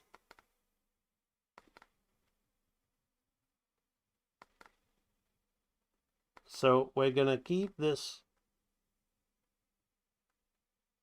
but as we come down, we're going to throw in double blinks. So I'm going to animate linearly as I come out of this. So this is knowing when and when not to throw in the overshoots and the anticipations and all that. This has got to be more subtle.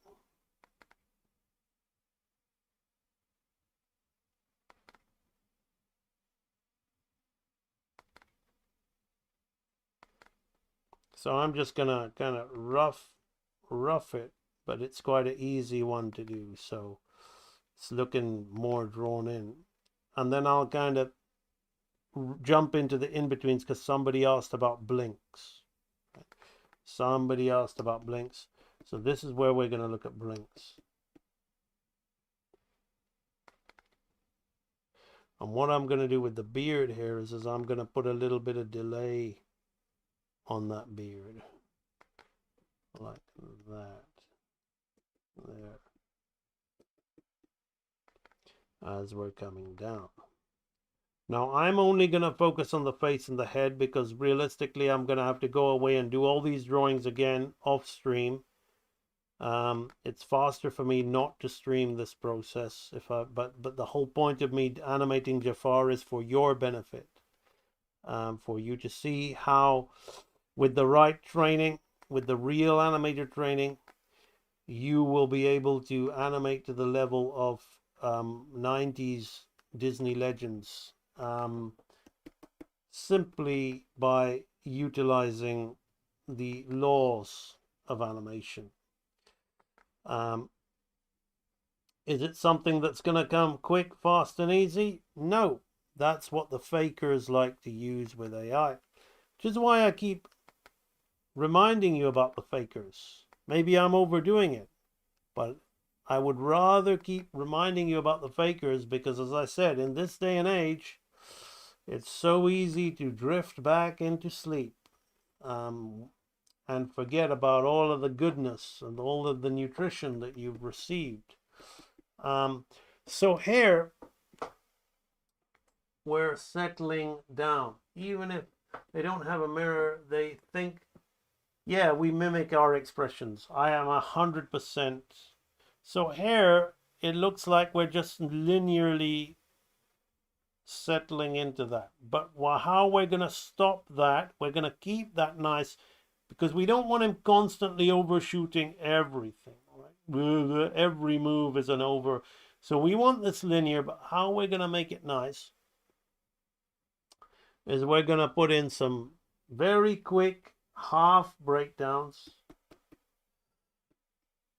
So one half is going to be between here and here.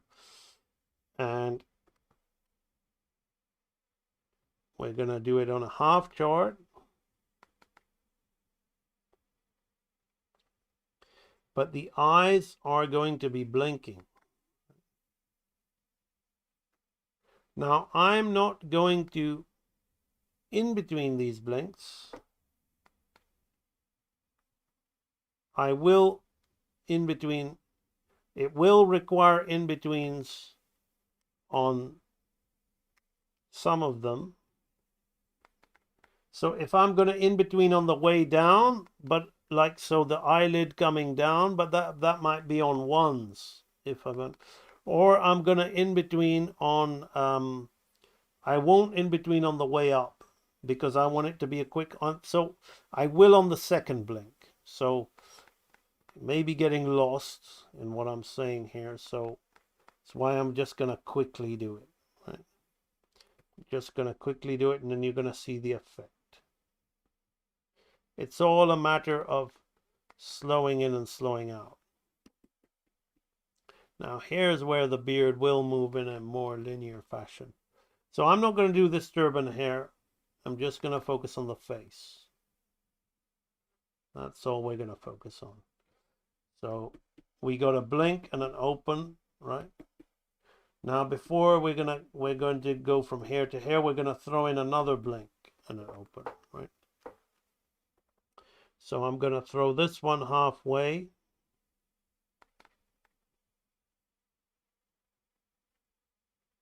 Because he's going to realize something. He's change of expressions, change of personality.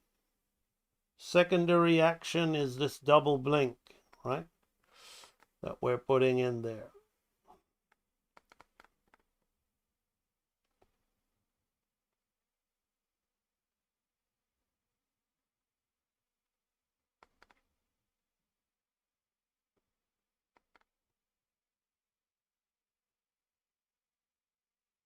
Secondary action is the double blink. So we've got this. Now let's talk a little bit about in-betweening that blink. Kinematics is off. Alpha Proto. Right. So Now we can see the double blink as we go from here. We go from here. There's a double blink. Now, how to in between these blinks, right? So it's a simple case of slowing in and slowing out. The double blink I'm going to treat as one blink. So as I'm coming down into this blink,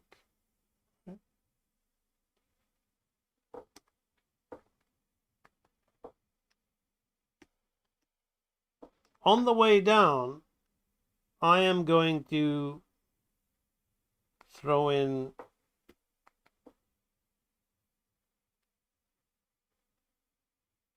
a little bit of his half eye thing, right?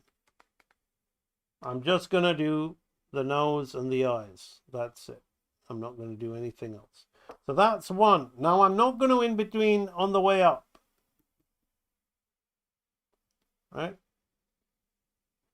And what I'm going to do here is I'm not going to in between at all on this one. It's going to go open and close again. Open and close. But then between here and here, I'm going to in between. It's going to slow in almost. So we're going to open.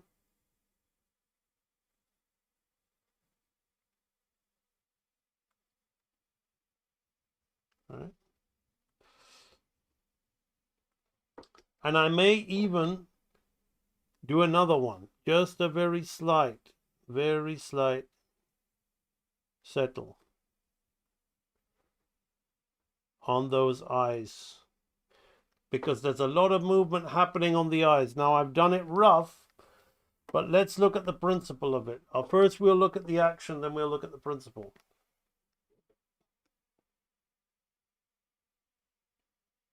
So we can see that double blink happening, and I'll go super fast. Even if I go super fast there, you still feel like his eyes are in between. Let's look at what you're looking at. Yeah. So the principle of it is we are going down, in betweening down, no in between, and then a slow in to the settle position. So it's like this.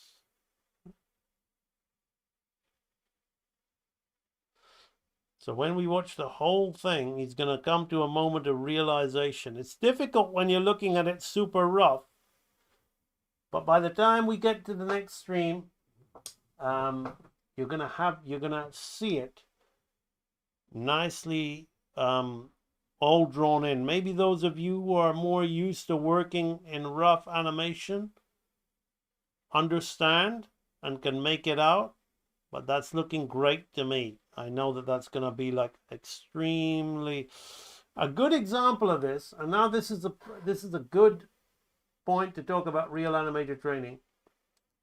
Is if you go to ambanimation.com, even on the first page here, you will see from this guy, he's constantly blinking and then doing lots of talking with his eyes. Can you see? Lots of talking with his eyes. So this scene has actually been documented. So while I'm giving you this great free content, you're watching me animate Jafar live. I'm demoing and talking very quickly through this. But this scene, this entire scene, if we go to Real Animator Training Library, and if you want to join and learn about real animation and reinforce your being the real deal, then this is the place for you. If you click join now, you see that you have a selection of, you can buy the courses in a starter bundle or the everything bundle.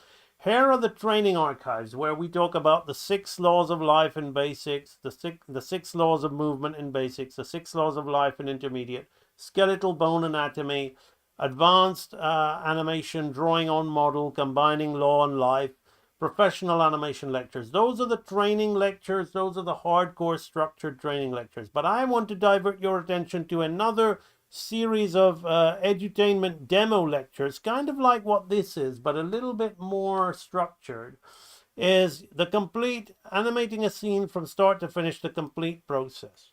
So I showed you that badger, and we'll have a look at him again here. Just have a little look at that acting. So all that subtle stuff with his eyes, squash and stretch, all of this stuff happening. You can basically, over 14 different live streams, which is around about 40 hours worth of content, you can watch this entire scene being animated from start to finish. So all of the stuff that we're covering in this very quick Jafar lecture, you've got over 14 different live streams of all of these things, of how it all works, how it all goes together. We even talk about how to color and edit it together. So again, this is not a training lecture. It's what we call an edutainment lecture. We put them in what we call the edutainment archives. They contain both education and an enjoyable instruction. It's presented in a casual, informal, intuitive manner. If you really want to learn the powerful step-by-step instruction presented in the over-the-shoulder format, then the training lectures are for you. So go over to Real Animator Training, ambaniimation.com, click on Real Animator Training, and read and watch a lot of these videos. Even watching these videos, these free previews and overviews of the archive, you've almost got well over an hour worth of content to watch on here as the kind of stuff that you're gonna get in the Real Animator Training Library. Yeah, so if you're seriously looking to be as authentic an animator as you can in the artificial world of fake animation, then the Real Animator Training Library is no doubt your destination. All right, that is that. So very quickly, I'm kind of touched on the double blink for you here. So you can see that the Jafar that I'm going through is pretty much kind of like similar to what I did with the badger. He turns, he looks, but now I've changed the acting to more scheming, devious idea stuff here, right? So we now want to get from here to here. So first I want to, if I was to act that out, I would have his expression change before bringing his hand in, right? So I would have him go, right? Not just like, you don't want it, you want to see the expression change first. Is it a one-time payment or a subscription? Never subscription. Listen, I used to swear by Photoshop and Adobe Premiere until they went to subscription model. I had Adobe CS6. I hate subscriptions. And I do not want to put my people who train with me through subscription. Therefore, the one-time payment is, you know, the price of a smartphone, but you get it for life. You get the world's best animation training for life. Until I'm, you know, battered and bruised and on my last legs, will I refrain from offering subscription models. And I don't feel anywhere close to that, so don't worry about it. And even if I did, which I 99.9% am advocating that I won't, existing users will never be paying subscriptions. That's not what you paid for. Unlike Toon Broom, who stopped me from using my own animation program when I bought a new machine because of Windows trying to force me to stop using Windows 10. I had to get a new machine. I need really powerful machines, so it was an expense that I wasn't really expecting. And then suddenly it was brought to my attention, Windows is going to die. Couldn't use the Adobe software on my new Windows 11 machine. couldn't use, tried to use Storyboard Pro 5 because I never updated it. Tried to, it wouldn't work. So I contacted Tupu. Why can't my subscription to this single like perpetual license? Why can't I use it? They said we don't support it anymore. I said, but I paid for that. They said, no, you got to update, and now we at Toon Boom are subscription only. So they made me get Toon Boom Storyboard Pro 25 or whatever it is. I paid for it, and they had to give me a perpetual. But they said we will stop supporting anything. You have to be subscription, because that's how they want to run it. I hate being treated like that. And the last thing I want to do to the people who value what I do, value my content, is treat them the way that I hate being treated. So thanks for that question. No, Real Animator training is a one-time payment only. Incidentally, on the other hand, I use Affinity Photo, which has now gone to Canva, and you can get it for free, the Affinity bit, but I paid for my Affinity and I don't want to use anything online to do my art. So I've got a local copy of Affinity, and I also have the Affinity InDesign alternative, and I use DaVinci Resolve to edit my pencil tests. So I export all these drawings into PNGs and take them into, or JPEGs, and take them into DaVinci Resolve. I used to take them into Adobe Premiere, but I can't use any Adobe things on my Windows 11 machine because CS6 will not be supported. It almost broke my new machine. Actually, I had to go. I understand a little bit of my parents' language, so I couldn't find out how to unbreak my machine. But there's an Indian guy talking about how he did it, and I'm like, okay, what does that mean? I can barely understand him because I can barely speak the language, but I kind of did what he did, and I unbroke my and said, wow, Adobe CS6 almost broke my expensive new machine. So I was kind of lost for a bit, but then I did a bit of digging and said, I don't care about Photoshop, I've got Affinity Photo, but DaVinci Resolve, really good. How long it'll stay like that, I don't know. But at the moment, it's what I'm using. I've been looking into the MB library for an hour. I'm tired of subscription models for drawing apps. Yep. Yeah, absolutely. And you saw what Adobe did to everybody as well, didn't you? With the whole fake, helping the fakers. All right, so now I'm going to want to change this expression. So first and foremost, I've got to be focusing on this expression. So I want to keep his head straight. So I'm going to do something interesting. I'm going to, actually, I'm just going to, I'm going to get rid of the next panel because it's annoying me, and I'm going to flip to the next panel to get my, you see how using Lightbox really doesn't help. I'm going to flip to the next panel to kind of get the expression that I want.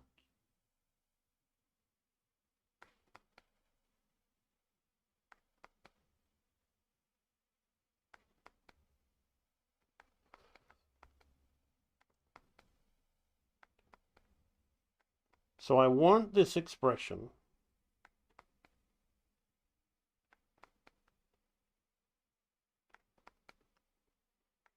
But notice how I'm almost keeping my drawing dead, right? Which seems kind of opposite to everything I've been telling you. Like I'm almost keeping his It's almost, if we go like that, it's almost in the same place. Because I want it to be a subtle moment, but it's not going to be as dead, right? So we're going to have something like this. Now, as his eyebrows have got a little bit lower, I'm going to do something a little bit with the turban, but not too much, right? We don't want it feeling like the turban is shrinking. So we're going to do a little bit of squash and stretch. I'm going to notice the little redistribution of mass here, right? There, like that. And we're going to bring the feather forward just a little bit. This is just going to come down a smidgen.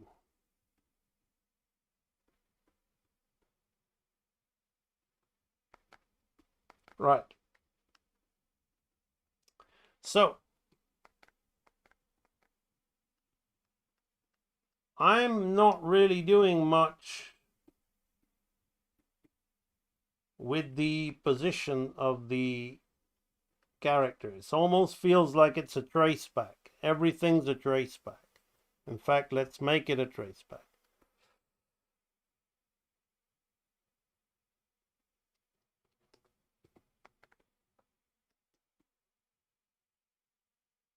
The reason being is we are going to use a little bit of subtle squash and stretch to get some nice facial animation to get from hair to hair. So now I'm going to get my next panel because it's not as offensive. Now I'm going to kind of act it out to myself. It's going to kind of be like, so just a little change. But the main thing that I want is the mouth to squash and stretch. Because I always remember when I was, one of the big main Jafar scenes I remember is when he says, in my mind I've got it more so than looking at it, is when he says, I think it's time to say goodbye to Prince Abubu, right? So it was all about the squash and stretch in the mouth. So we're going to do that acting in the mouth.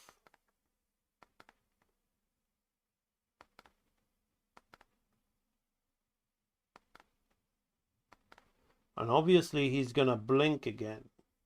But this blink is going to be the blinking of the expression change. And I'm already going to bring his eyebrows down.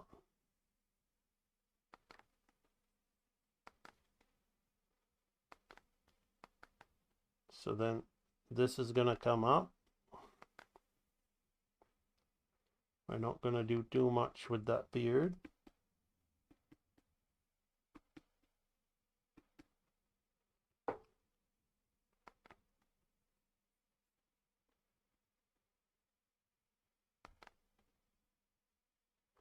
Right. So that's the breakdown of that. Then the hand is going to come, right? So we're staggering it. We're thinking it. Anthony Doles is out. No, I'm pretty sure you'll catch the rest of the stream, my friend. Lost access to Adobe CS5, which I paid $700 for to Adobe company, has been fairly untrustworthy. And apart from that, as AMB says, they are all in with the AI crap. Well, there you go. So can you see how that little mouth action makes the, even if without breaking down the introduction of the hand, how nicely that works. He's there, he looks, he realizes, So we can really see that where this animation is going. It's going places. It really excites me. Charlene has to go. Thank you, Charlene. Amazing. I love all you guys coming, supporting, watching the stream. It really is very, very fulfilling and satisfying for me to be able to knock out for you effortlessly the kind of animation I once dreamed of doing and I thought was unattainable to me. And here I am doing the stuff that most people in the world can't really do. High grade, feature grade, Disney quality animation with A grade characters. And it's so satisfying to be able to do that. It really is. And the reason why I keep emphasizing on that is it is within your reach. It truly is. If you learn the right things, the real things. Now, when that hand comes in, I'm going to play with the opening of the finger. So I've got a splayed finger like this, which is going to go. Now I don't want it to be over animated like. It's going to be kind of like a growing. So that growing thing. So that hand. It's got to be. I've got to look at it from this. I'm looking in the. I don't have a mirror, so I'm looking at that. So I'm going to draw a line like this. I'm going to get finger there, finger there, finger there. Right? We don't quite see the thumb. So that's my shorthand of the hand, right? So the Jafar hand is quite easy. We're going to have one there, one there, one there like that. We're going to put a nice little bit of squash and stretch on the hand there like that.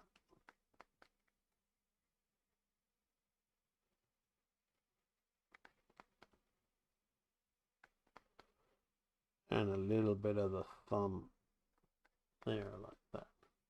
So that's going to come in there. Now I am going to turn off the next panel.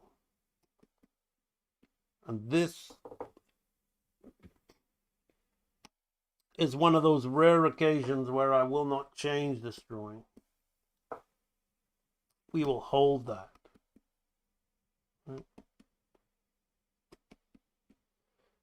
And we're going to start. I'm going to put one. I don't want to have it go together like that. I want it to come to his face and then his face to move. Right? So you need to think about this. So how can I do this? With the secret science of shape simplification. By the way, if you're absolutely loving this content and you feel that I've helped you out a lot, there's a donate link in the description. You can donate, or if you are enjoying, I showed you earlier the Gracie Goodbear content, please do continue to donate to that. It is awesome. We've had some really generous donations for that. It's really good. Thank you so much. Right, so these are the two fingers that are going to become these two fingers. And these are going to turn into knuckles. So this is kind of fairly simple. So I want to kind of arc the hand up and down. I don't want to arc it like this. So the arcing of the hand up will give me these two fingers here like this. But these ones are now going to be turning into fists, right? So if I look at that, we've got the knuckle portion of the hand like this. I'm bringing it on a, looks like a third, but I'm treating it more like a, actually it is a third. It's a third. So these are coming in. Now the angle of this is moving towards his face. And these are becoming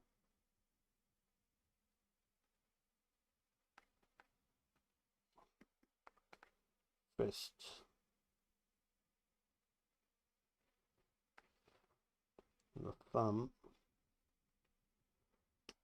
The thumb gets introduced.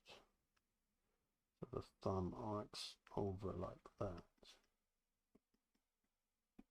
Let's have a look at the hand action.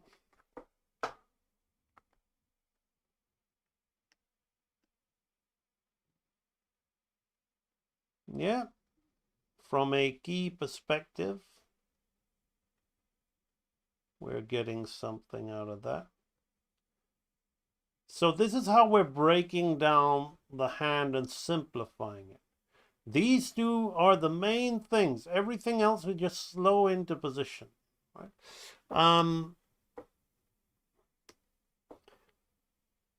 So now I'm not going to just have the head do that. We're going to have the nose come straight. And the eyes, we want it to arc like this. Right? So the eyes are going to, everything's going to almost be like they're moving straight. I'm not interested in making in fact, what I'm gonna do now I found my position, I'm gonna get rid of the next panel and I'm more focused on keeping this straight. I'm not going to try to, the mouth I may have to have, because it goes towards there, so the mouth we may worry about all that, but the eyes and the nose, I want to delay the head tilt, and you can see why, because it looks much nicer. So I'm breaking this down super fast, so it's going, the drawing is compromised, but hopefully the information is what is the important thing. This comes up here like that. So now you're beginning to see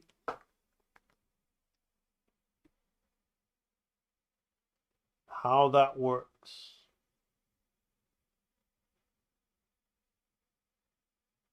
Now the next one, you see, I could do a slow in here, but it's just kind of like superfluous. I don't need to.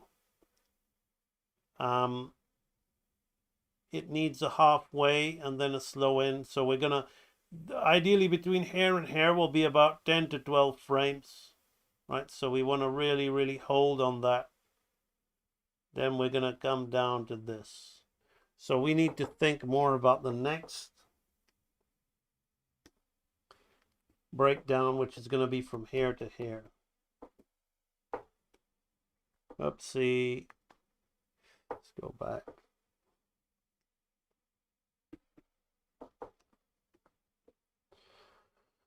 So it's quite difficult to see, but I'm gonna bring his mouth up again. Oopsie. Wrong thing. Not gonna bring his mouth up. I'm gonna bring his mouth, keep his mouth delayed down while we start bringing that up, because we need to have a full-on squash and stretch going on. So as I'm thinking about this, I want to push it some more. Right? I want to push it, right? So we're going to have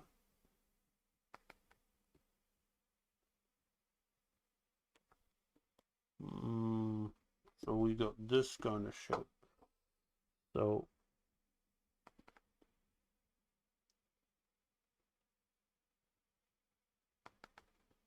it's going to go around the top of his mouth.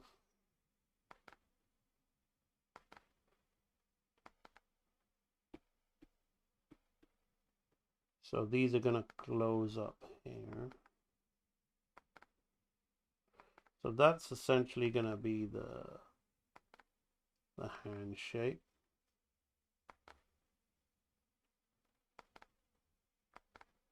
So it's 1/3 of the way. So I'm now switching over to the hand, focusing on the hand more than what his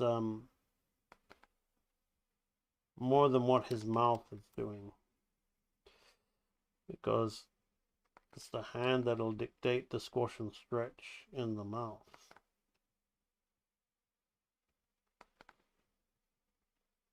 So that hand is practically a favor in its position. So this mouth is just going to move down and kind of get lost. And I'm going to barely move the nose, but I'm going to start some upward resistance. Not too much. So we're just favoring out of this. Everything is more or less just favoring out. In fact, I'm just going to add very, very slight notes to myself there like that.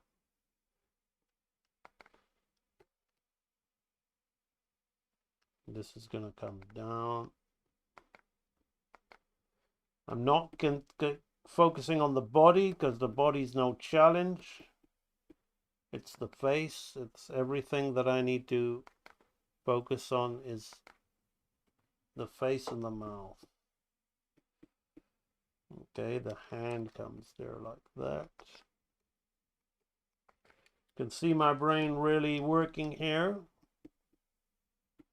Now the next pose is simply going to be a half. But that's the pose that I was rushing too early. We're going to move the nose up here. We're going to move the eyes here. Going to keep his eyes open. We've had a lot of blinking. I'll move the eyes here. I'm going to keep that mouth extra long. What would happen if I really, because that's what'll make it fun. Right. So the hand is starting to move down on itself.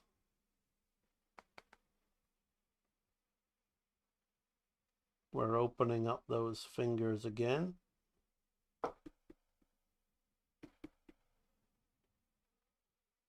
The knuckles are coming here. So the hand is a third.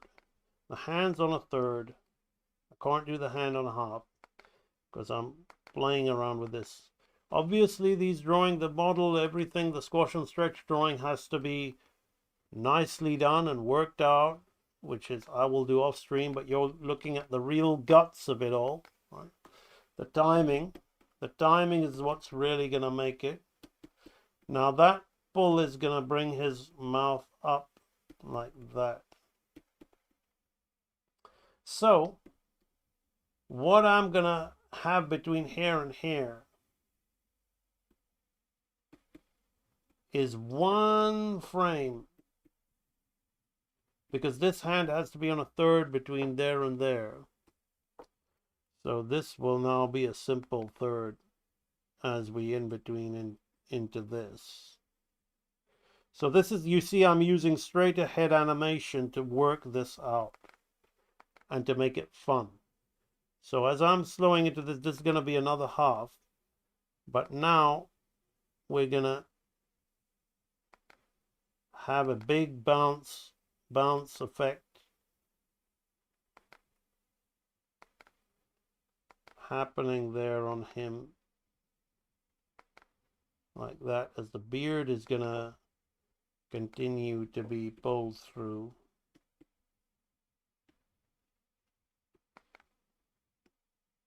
But we don't just want his mouth to go from this to this, right? We want a nice, if we're stretching it like that, we want the nice bounce back up. So while the rest of the eyes and the nose and the body are going to keep slowing into the stop position, we're going to slow back the mouth to settle into that. So we've got the nice little action on his mouth that'll really give him that edge.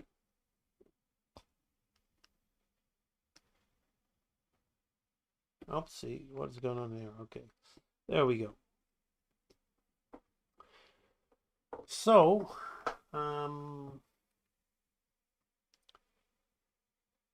we can now see how that is going to work.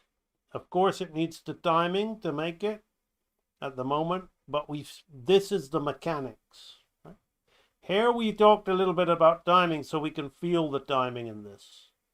The rest of the stream is all mechanics, particularly on this bit here. Then here we've got to do that. It's easy enough to break that down. I don't think I'm gonna break down any of the rest of it because it's all quite simple from there on in. And here we've got a nice little eye, devious eye, bit of secondary action with the eye to settle that down nicely. So those are the mechanics of the animation. Now, before I want to go any further with that, I do need to go and start tidying up a lot of these drawings and making them more fit, more work, more, particularly this, because this is a really nice sequence of part of acting, and it's got to be done right to sell the acting and make it look as good as it possibly could. So that being said, I'm pretty much done with the live stream now. So I'm going to come. If you've got any questions that you'd like to ask me, I'll come and talk to you for a bit, read the comments. But that's as much as we're going to go with this because otherwise I'll just create too much of a mess that'll take too long to tidy up afterwards. So we've been going for 2 hours, 17 minutes anyway. So let's go in and read some of these comments.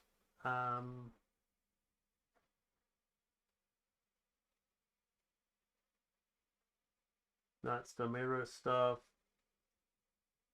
Fanimations, Anthony Doles, Charlene's gone. Doug Pendleton. Hey Ambi, I'm having trouble replicating this guy called Road Sign Animation. Do you have any advice on how I can animate like him or like you?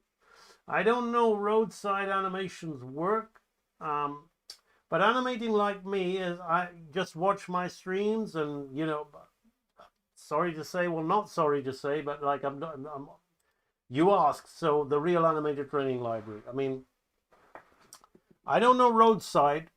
I'll have a quick look at roadside because I haven't heard of him. Maybe I can see what you're aiming for if I can look at roadside animations. Roadside animation. I'm not really getting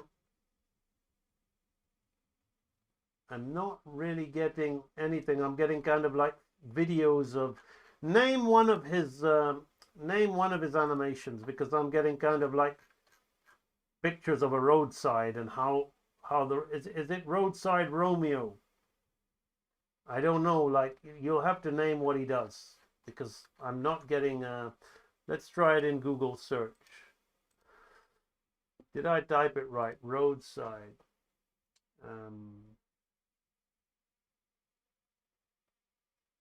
Road sign animation. Okay, that's that road sign. Sorry. That's why we need to read. Apologies. Road sign. Okay, welcome to my channel, Road Sign.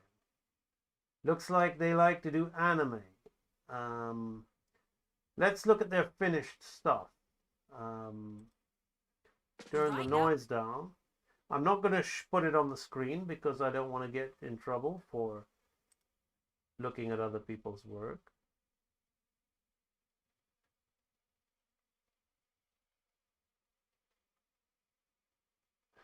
Alrighty, I just saw a tiny little thing of a punch.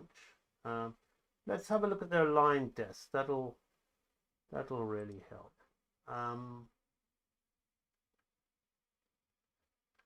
Well, I'm not going to talk too much about road sign. Thank you. I've looked at the channel. It looks like they give tutorials and tips. Road sign, I would say you need to focus a lot on learning. If you want to animate like road sign, you need to learn anatomy, how to draw anatomy, drawing. You need to learn anatomy. You need to learn appeal in shapes, structure, form. This is basically, I'm guessing you want to animate like an anime animator. You want to be able to animate like an anime. Anime animators, they're strong at drawing. They have strong drawing. Their animation skills and animation logic is quite limited and quite basic, right? So they have very much, they know the 6 laws of movement. So solid drawing, you want solid drawing. You want to know arcing, but from what I saw of road sign, that's it. From what I saw, now I didn't look much, they're a little bit iffy with their arcing. You want to know arcing, you want to know slow in and slow out. Slow in and slow out. Of course, timing. And you'll want to know pose to pose, because even looking at their tutorial thumbnails, they like to talk about pose to pose and straight ahead. And one thing anime are very good at is follow through, overlap, and drag. So in real animator training, we call these the 6 laws of movement, right?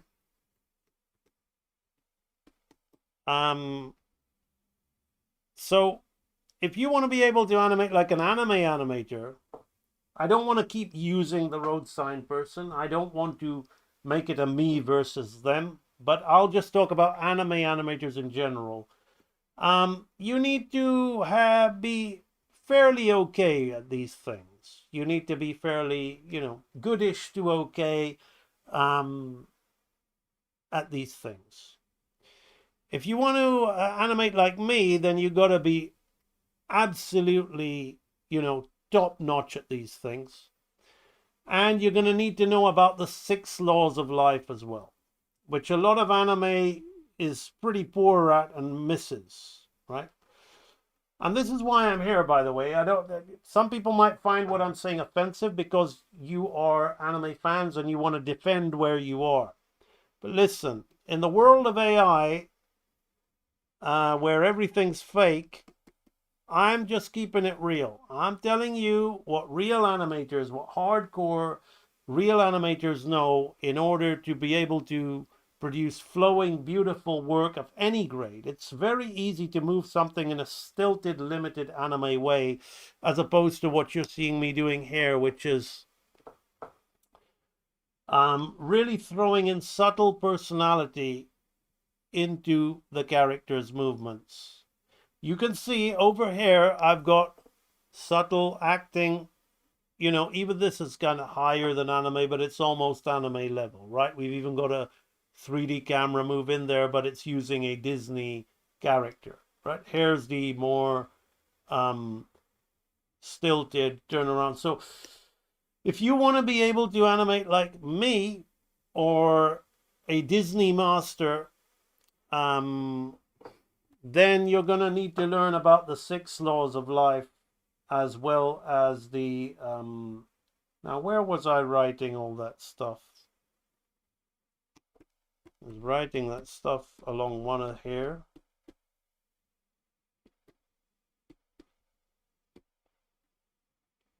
somewhere along here.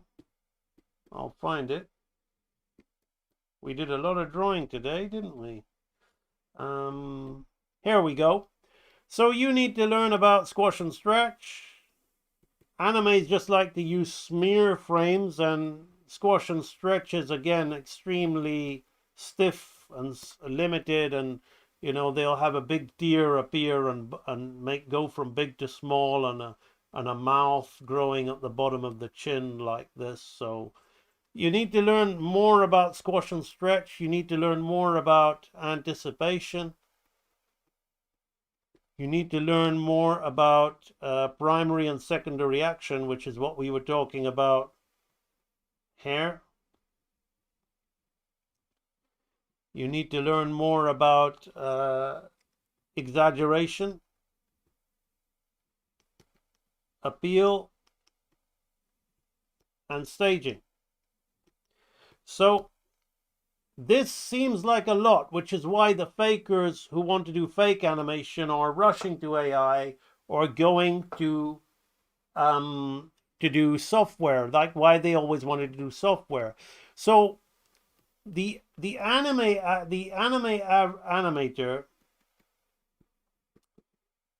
the people who primarily work in anime are very strong draftsmen.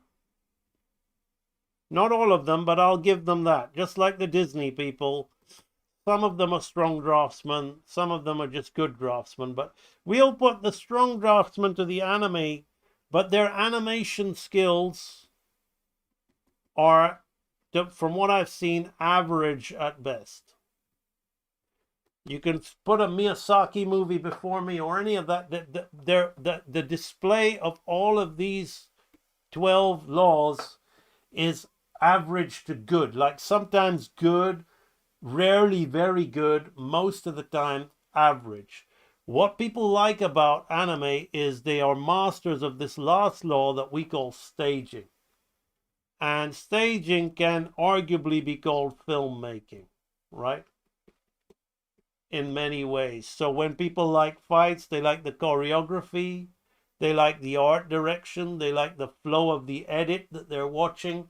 They get lost in the whole thing. But they confuse that for being able to, that's animating. In some degree, if you're working in animation, you can call it animating, but these guys are really average, poor to average to good at animating. But it seems, when you watch it, you go, wow, wow, wow. It's mainly the staging that makes you think that, rather than the actual animation, which is extremely limiting and extremely, really simple, especially that flowing camera-based stuff. Very, very simple to do. So you asked me, how am I going to be able to do that? I've got down the back of my hand. Yeah, cool. You've got them down the back of your hand, but do you know them? Do you really know them, right? Like I talked about, watch this stream. Go back and watch this stream. I talked about getting from hair to hair, right? And I said, I asked people in the chat, what do we do? And one guy knew his stuff. He said, I want you to anticipate.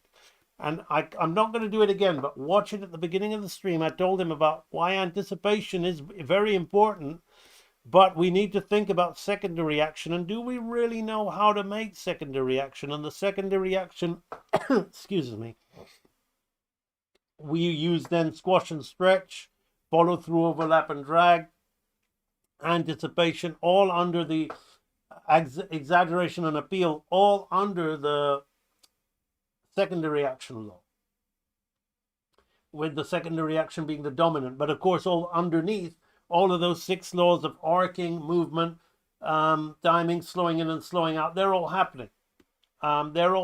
So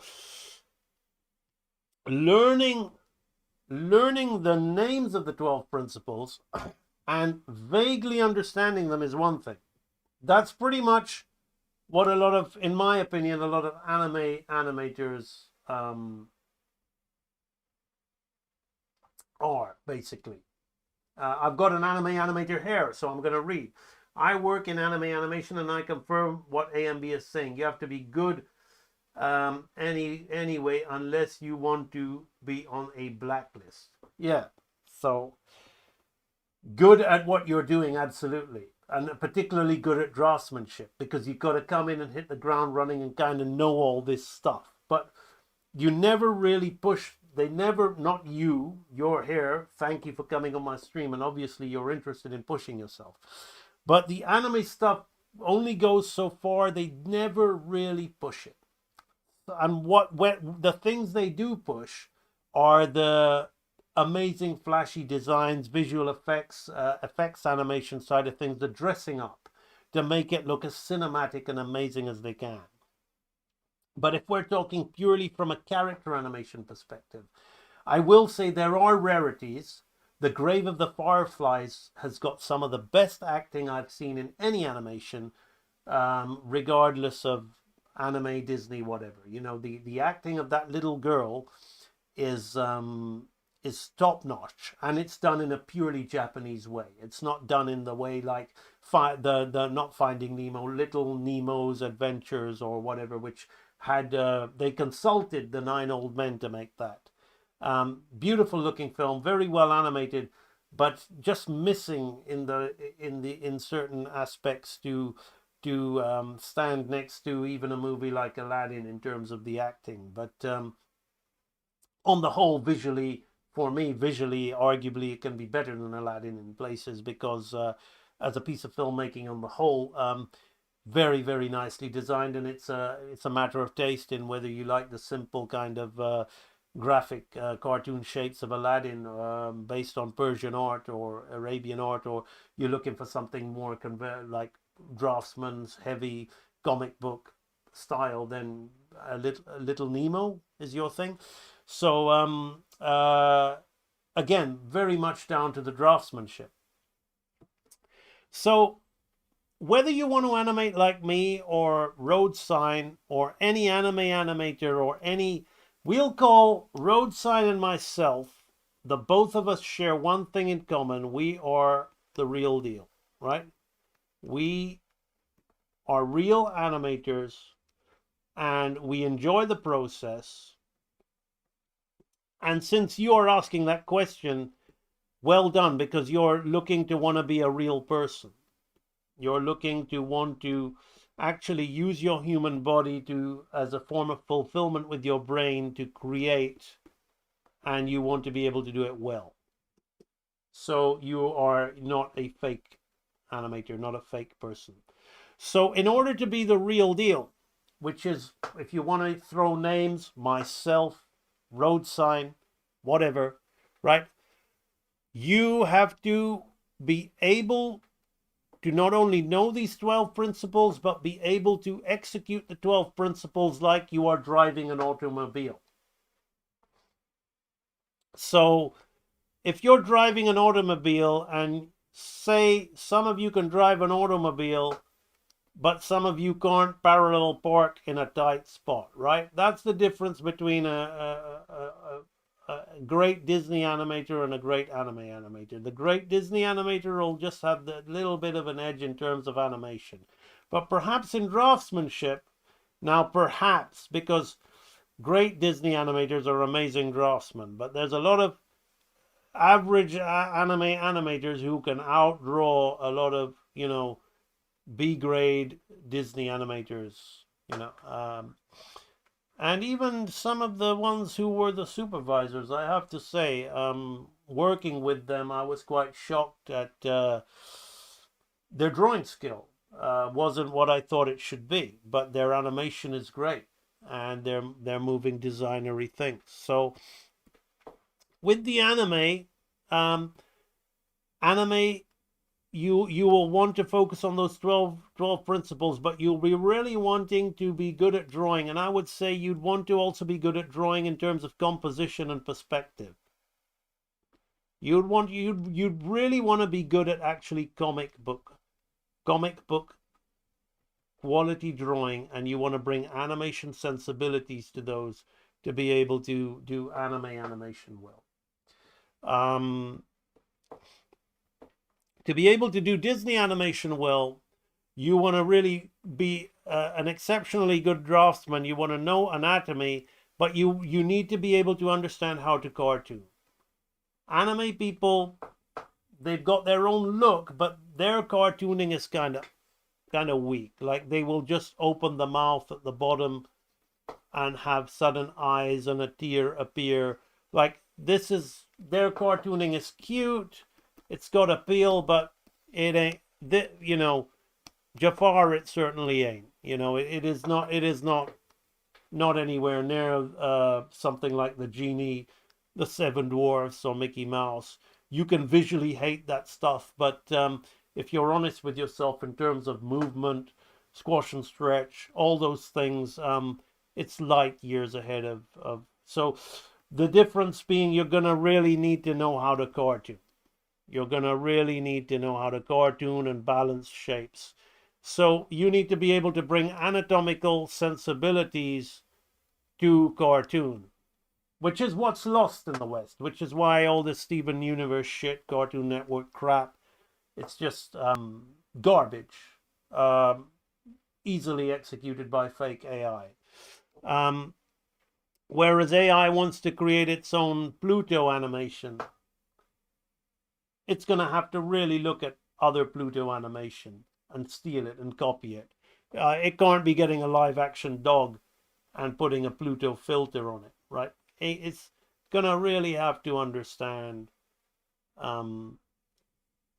the whole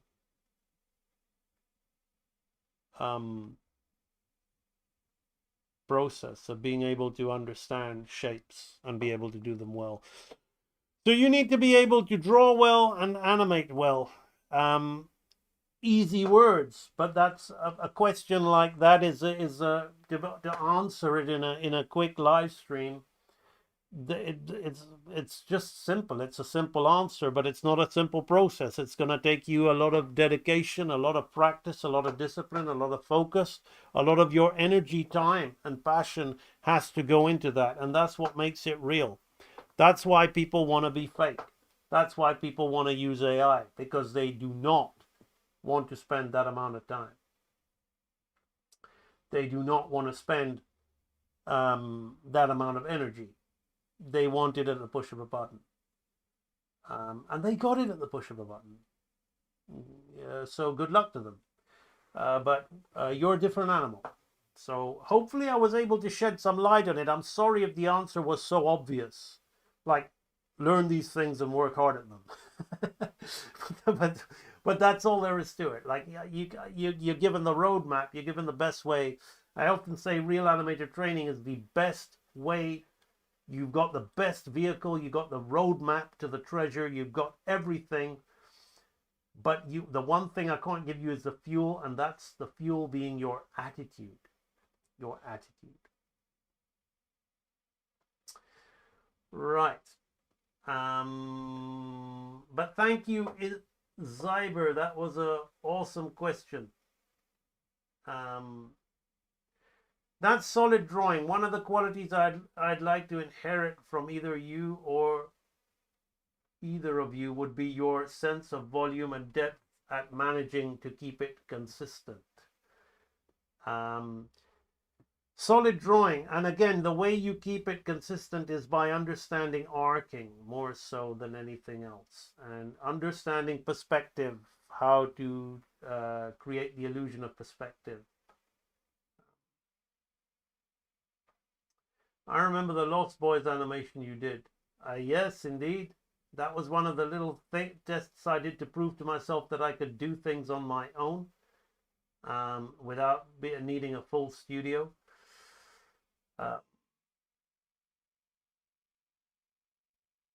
Dabbing for the anime artist who wants to be better.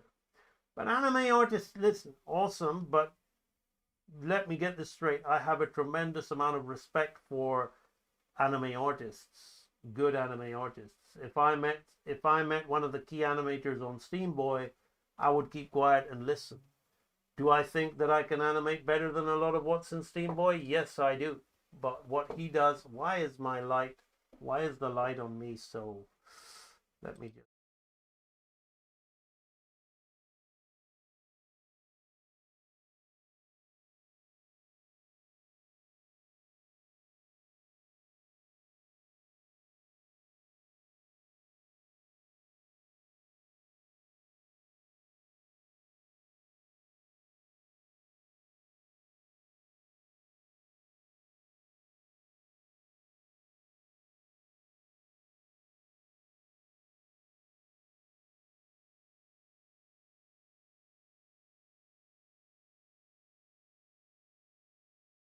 Sorry, fixing the light. AMB is shining like the sun. So I was saying that I absolutely respect anime artists. I don't poo-poo on them. They're limited, they're great. I've learned a lot from studying the Naruto fight scene. I learned a lot on how to put the Disney mentality with the anime mentality and work with a tighter frame rate. They're very good at what they do. They're very good draftsmen. Just because I feel that their techniques are limited and what they do doesn't really push the boundaries of character animation, on the majority of what they do, it doesn't mean they're not great at what they do and I can't learn something from them. So it's important, Alpha Proto, to always keep an open mind and to understand that, I personally actually really value a lot of great anime animation. I do. When I say these things about how they don't really work the arcing, they don't really cartoon that well, they don't understand squash and stretch and secondary action as well, and all these things. It's not me rubbishing them or saying that they don't know how to do it.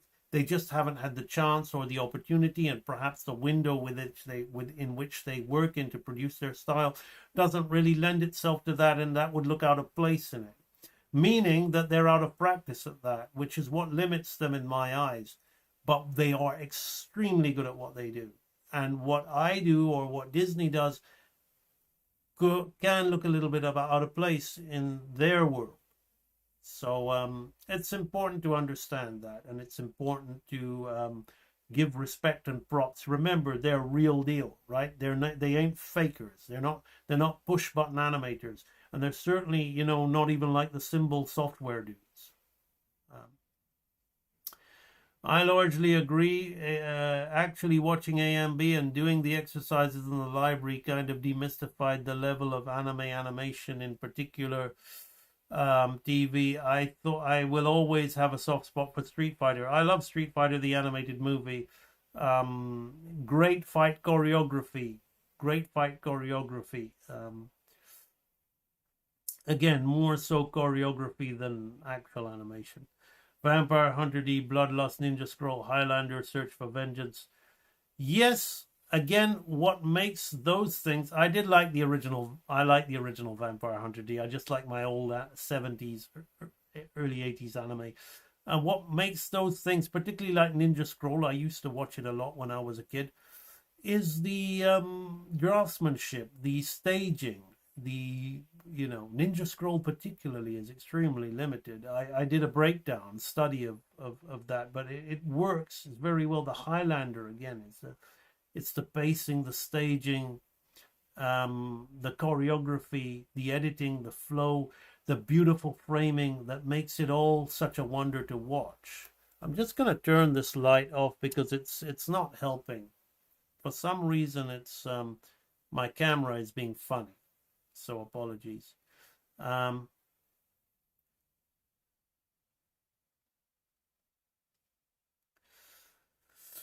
realized your forest urban looks like a tetrahedron, a 3D geometrical shape. Yeah, I was watching some interesting videos about 4D, and they're trying to make 4D make you understand how 4D works. And they were like taking 2D and a 3D, because I know a little bit about animating in 3D, I could get my head around it quite easily.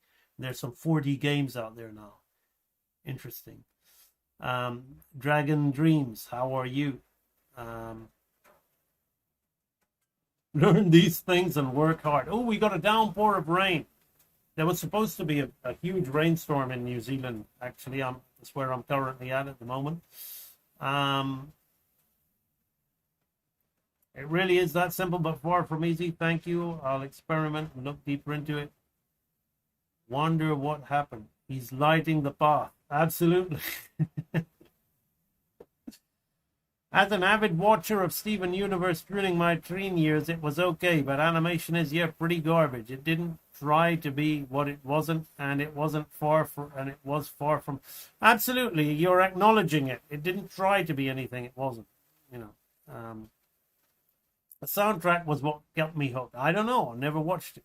4D games, I don't know. Like I don't play 3D games, and I don't play many games. I just play my old 8-bit, 16-bit games. Stream is quite illuminating. We're getting all kinds of all kinds of turn it on, and all I need is some haloed music. And now, my children. There we are. Anyway, 4D games. Yeah, somebody's apparently created a 4D game like Minecraft or some weird thing like that. Just look into understanding 4D. Because I'm one of these people that's always interested in expanding my consciousness and understanding more about the consciousness and all that. So I'm always interested in learning more about what 4D would look like if we from a 3D perspective. If you were a 2D creature living in a 2D world, what would 3D look like to you? Being a 2D animator, creating the illusion of 2D within 3D space, creating the illusion of 3D within 2D space. It's a very fascinating topic, and as I'm living in this body, this vehicle is in 3-dimensional space, but there's more dimensions to the mind. Some people say time is a dimension. I personally think it's more to do with the mind being an alternate dimension. But anyway, I digress. So I try to imagine what that's like from a 3D perspective. So there's still some great content on YouTube. Unfortunately, a lot of the fakers are ruining it for everything, not just animation. We've got fake live action being made. Even Disney are at that. I mean, The Lion King, the live action movie, really? Okay. We've got fakers at the very top taking over the medium. So I'm here trying to remind you to keep it real, to be as authentic as you can be. It's possibly the hardest thing to do in this world. Being a great artist is always difficult, but it's what makes a great artist, what makes a great anything, is a real artist. And real is authentic. Honestly expressing yourself as authentically as you can. Most people are very uncomfortable with themselves. They're uncomfortable with who they are. They're uncomfortable with they're afraid of facing the reality that they're not what they wish they could be. When they could easily be anything they want to, but they're lazy. They don't want to put in the time. They don't want to put in the effort. And they procrastinate and they're afraid. And therefore, the easy alternative is to be fake. And we live in a world now where the fake is celebrated. The fake is considered superior. Technologically advanced is another code word, as though that means superior. So there are people fighting left, right, and center about ethics, AI slop, this, that. I don't care. The people who are using AI have always existed. There are a majority. They're the people who like to buy Rolex watches, fake designer clothing, fake anything to create the illusion that they're something more than what they are because they're afraid of what they are. I am not trying to have a therapy session, and it's not my job to fix anybody, or I don't want to. I wish them well with their fake lives, and I hope their fakery brings them joy and happiness. And I say that with the greatest sincerity, because that's the end result for all of us. But I'm only interested in communicating and making a connection with people who have a similar purpose in life as I do, which is trying to live as authentically as possible, trying to be as real as possible. And that's why I love hand-drawn animation, because it's immediately from your brain to your hand on the page or on the glass screen or whatever you want. You draw it, you see it, that's your expression, that's your mark. You have made it. You are the real deal. And intimidation, many people who are afraid of you will attempt to intimidate you through mockery, through insecurity. So they will be using their fake devices and claiming superiority over you, making you question your own ability, question your purpose, question whether you are worth it, question whether your time is worth doing what you love. I would simply say that do not let that which is false, the illusion, intimidate you away from the reality of who you are and what you want. That's what being real is about. So every time I point to the back of that R and I say, keep it real, that's in a nutshell what real is. And when we talk about real animator training, the techniques I share you with the library, yes, they will give you skills, they will give you ability, but the real aspect is the worthiness of self-worth that you feel once you attain those skills. You know you've always had them, you've worked towards them, and now you're witnessing.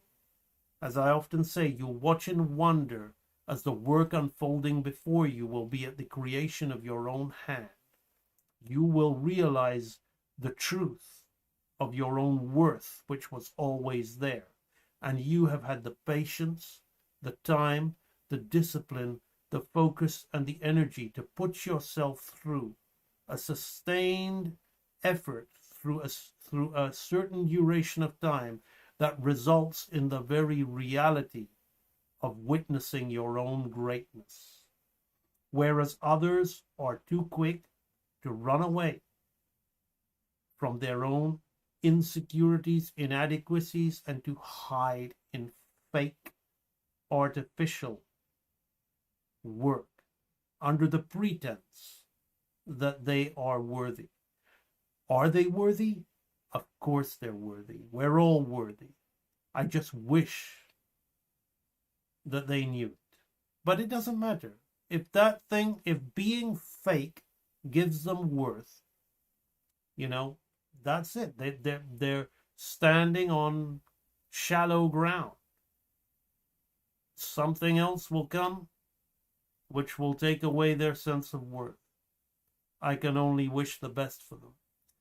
But all I can do is remind the real to remain real and to not fear the fake and to move forward with the realization, the progressive realization of a worthy ideal, which is not even the animation, my friends. It's you. That's what the worthy ideal is. You. It's good that the fakers all gather at the top. It will just make it easier to knock them. But we don't even want to knock them down, Anthony. Don't knock them down. In my opinion, they are already broken because they are finding worth in falseness. Why would I want to knock them down? I'm highlighting them because I'm trying to reassure you, because some of you are afraid. You're fearing the fake. You're looking at that. You're questioning what you're doing. Some people are questioning their existence. They're in states of desperation and despair, devastation, desperation, despair over the apparent destruction of all that they have dedicated their lives to. It is not a destruction. It is for me, a reinforcement of the real. Now is the time more than ever for people to embrace their reality of their own abilities and their own self-worth. Because artists have always been in the minority, the elite minority. Technology has come, and many people took what was unearned and stood with their crowns, their paper crowns, as if they were animators. They played around with the latest 2D software. They played around with 3D software. They were not able to draw. They were not able to understand the 12 laws of animation. They learned little quick tips and learned all about the software program. And suddenly they were wearing crowns, paper crowns, which are now floating in the sewage of what remains of their industry. And they are now quick to run to AI. Some of them are confused because they believed those paper crowns were golden. They thought that that was real animation. And to those, they have more of a chance of embracing the true real animation of actually learning to either draw with their hands or sculpt with clay, or indeed create 3D models in a machine and learn how to rig and bone and actually learn and put concentrated effort to the progressive realization of a worthy ideal without claiming the unearned ability. Because that is shadow ground. I compared it as in buy cake or instant cake mix. Everyone wants to eat cake, not everyone wants to learn. Absolutely, Nintendo. I've always said this. From the start. I've always said that, but I used to use my own cuisine, Indian cuisine. I never go to Indian restaurants. They have one base mix and they use it for all their dishes and call each dish different. None of it tastes like Indian food. It is disgusting to my. I've never been to a single Indian restaurant and nodded my head and said that tastes like Indian food. Yeah, you can get the tandoori chicken or clay chicken. That's quite straightforward, the texture of it. But the real curries and spiced rice and all that, it's not even close. Just fake. You want that? You got to go to your grandmother. You got to go to somebody who really knows how to cook that food. Or you got to go to a chef who's actually from those parts, that isn't looking for awards.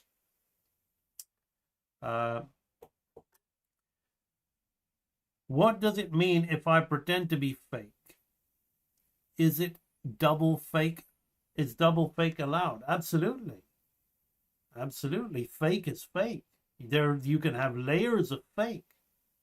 You can have you literally. I mean, those dolls, those Russian dolls, where you open it, there's another one inside, and another one inside, and another one inside, and another one inside. At the end of the day, the final pearl within the smallest one is what you're looking for, and that's you. But you're going to be wearing many masks. In Latin, the word for mask is persona. And we call people person. And you're always changing your persona depending on who you are around. But then you're doing that sometimes to feel comfortable in expressing your own reality. So it's fake and real at the same time. But as long as you're aware of it, it's okay. But there are some people who have completely forgotten everything, and they're fake and fake and fake and fake and fake, and they believe in the fake. They've completely lost the plot. And that's who a lot of these software animators who are now embracing AI. It's my industry. I've got to learn to survive. Okay, but it ain't animation. And you're being told it's artificial because it's called AI animation. Everybody uses the word AI, and I'm sure that just like many words in the English language, they're going to try and change the meaning of artificial. But we know what it originally means. It means false, fake. Maybe they'll call it superficial animation. You know, it's just like bodybuilders. They got beautiful, beautiful muscles, but those external muscles are what they call superficial muscles. They have some strength, but they ain't going to win any strongman competitions because it's superficial muscles which they're building. And they know it, but they're happy doing that, and I'm not dissing them. It takes a lot of hard work to do that. But I predict that they will change the word AI animation to maybe SF animation. And SF sounds superficial. It's another word for fake, but who knows? Who knows? Maybe they just might call it animation. Maybe they'll, just like they called 3D computer graphics animation, technology became art. So it's important to just not get so caught up in what they are doing, or whether you need to fight against them, or you need to beat them. No. You just need to remember who you are and remember that you're real, right? And real people like to be real. And one of the best ways you can be real is by doing real things. And of course you can say, well, I'm doing real things in AI because it's there, it's out there, but you go and get behind what you're using. AI. What does the A stand for? Artificial. What is artificial? Fake. You're fake. That's it. Be fake. Be happy. I'm not telling you not to be. But I'm going to keep engaging with the real people, the authentic people, the authentic artists, the AA, authentic artists. All right. On that note, for those of you who are about to draw, I salute you. Paper is king. Do your work. This is the one of the, I've memorized this and I always tell it to you, but actually listen to it this time and see how it applies to everything I've been saying. Do your work, not just your work and no more, but that little bit more for the lavishing's sake. That little bit more that's worth all the rest. You see, why do you do it, right? And if you doubt as you must, and if you suffer as you must, do your work. Put your heart into it.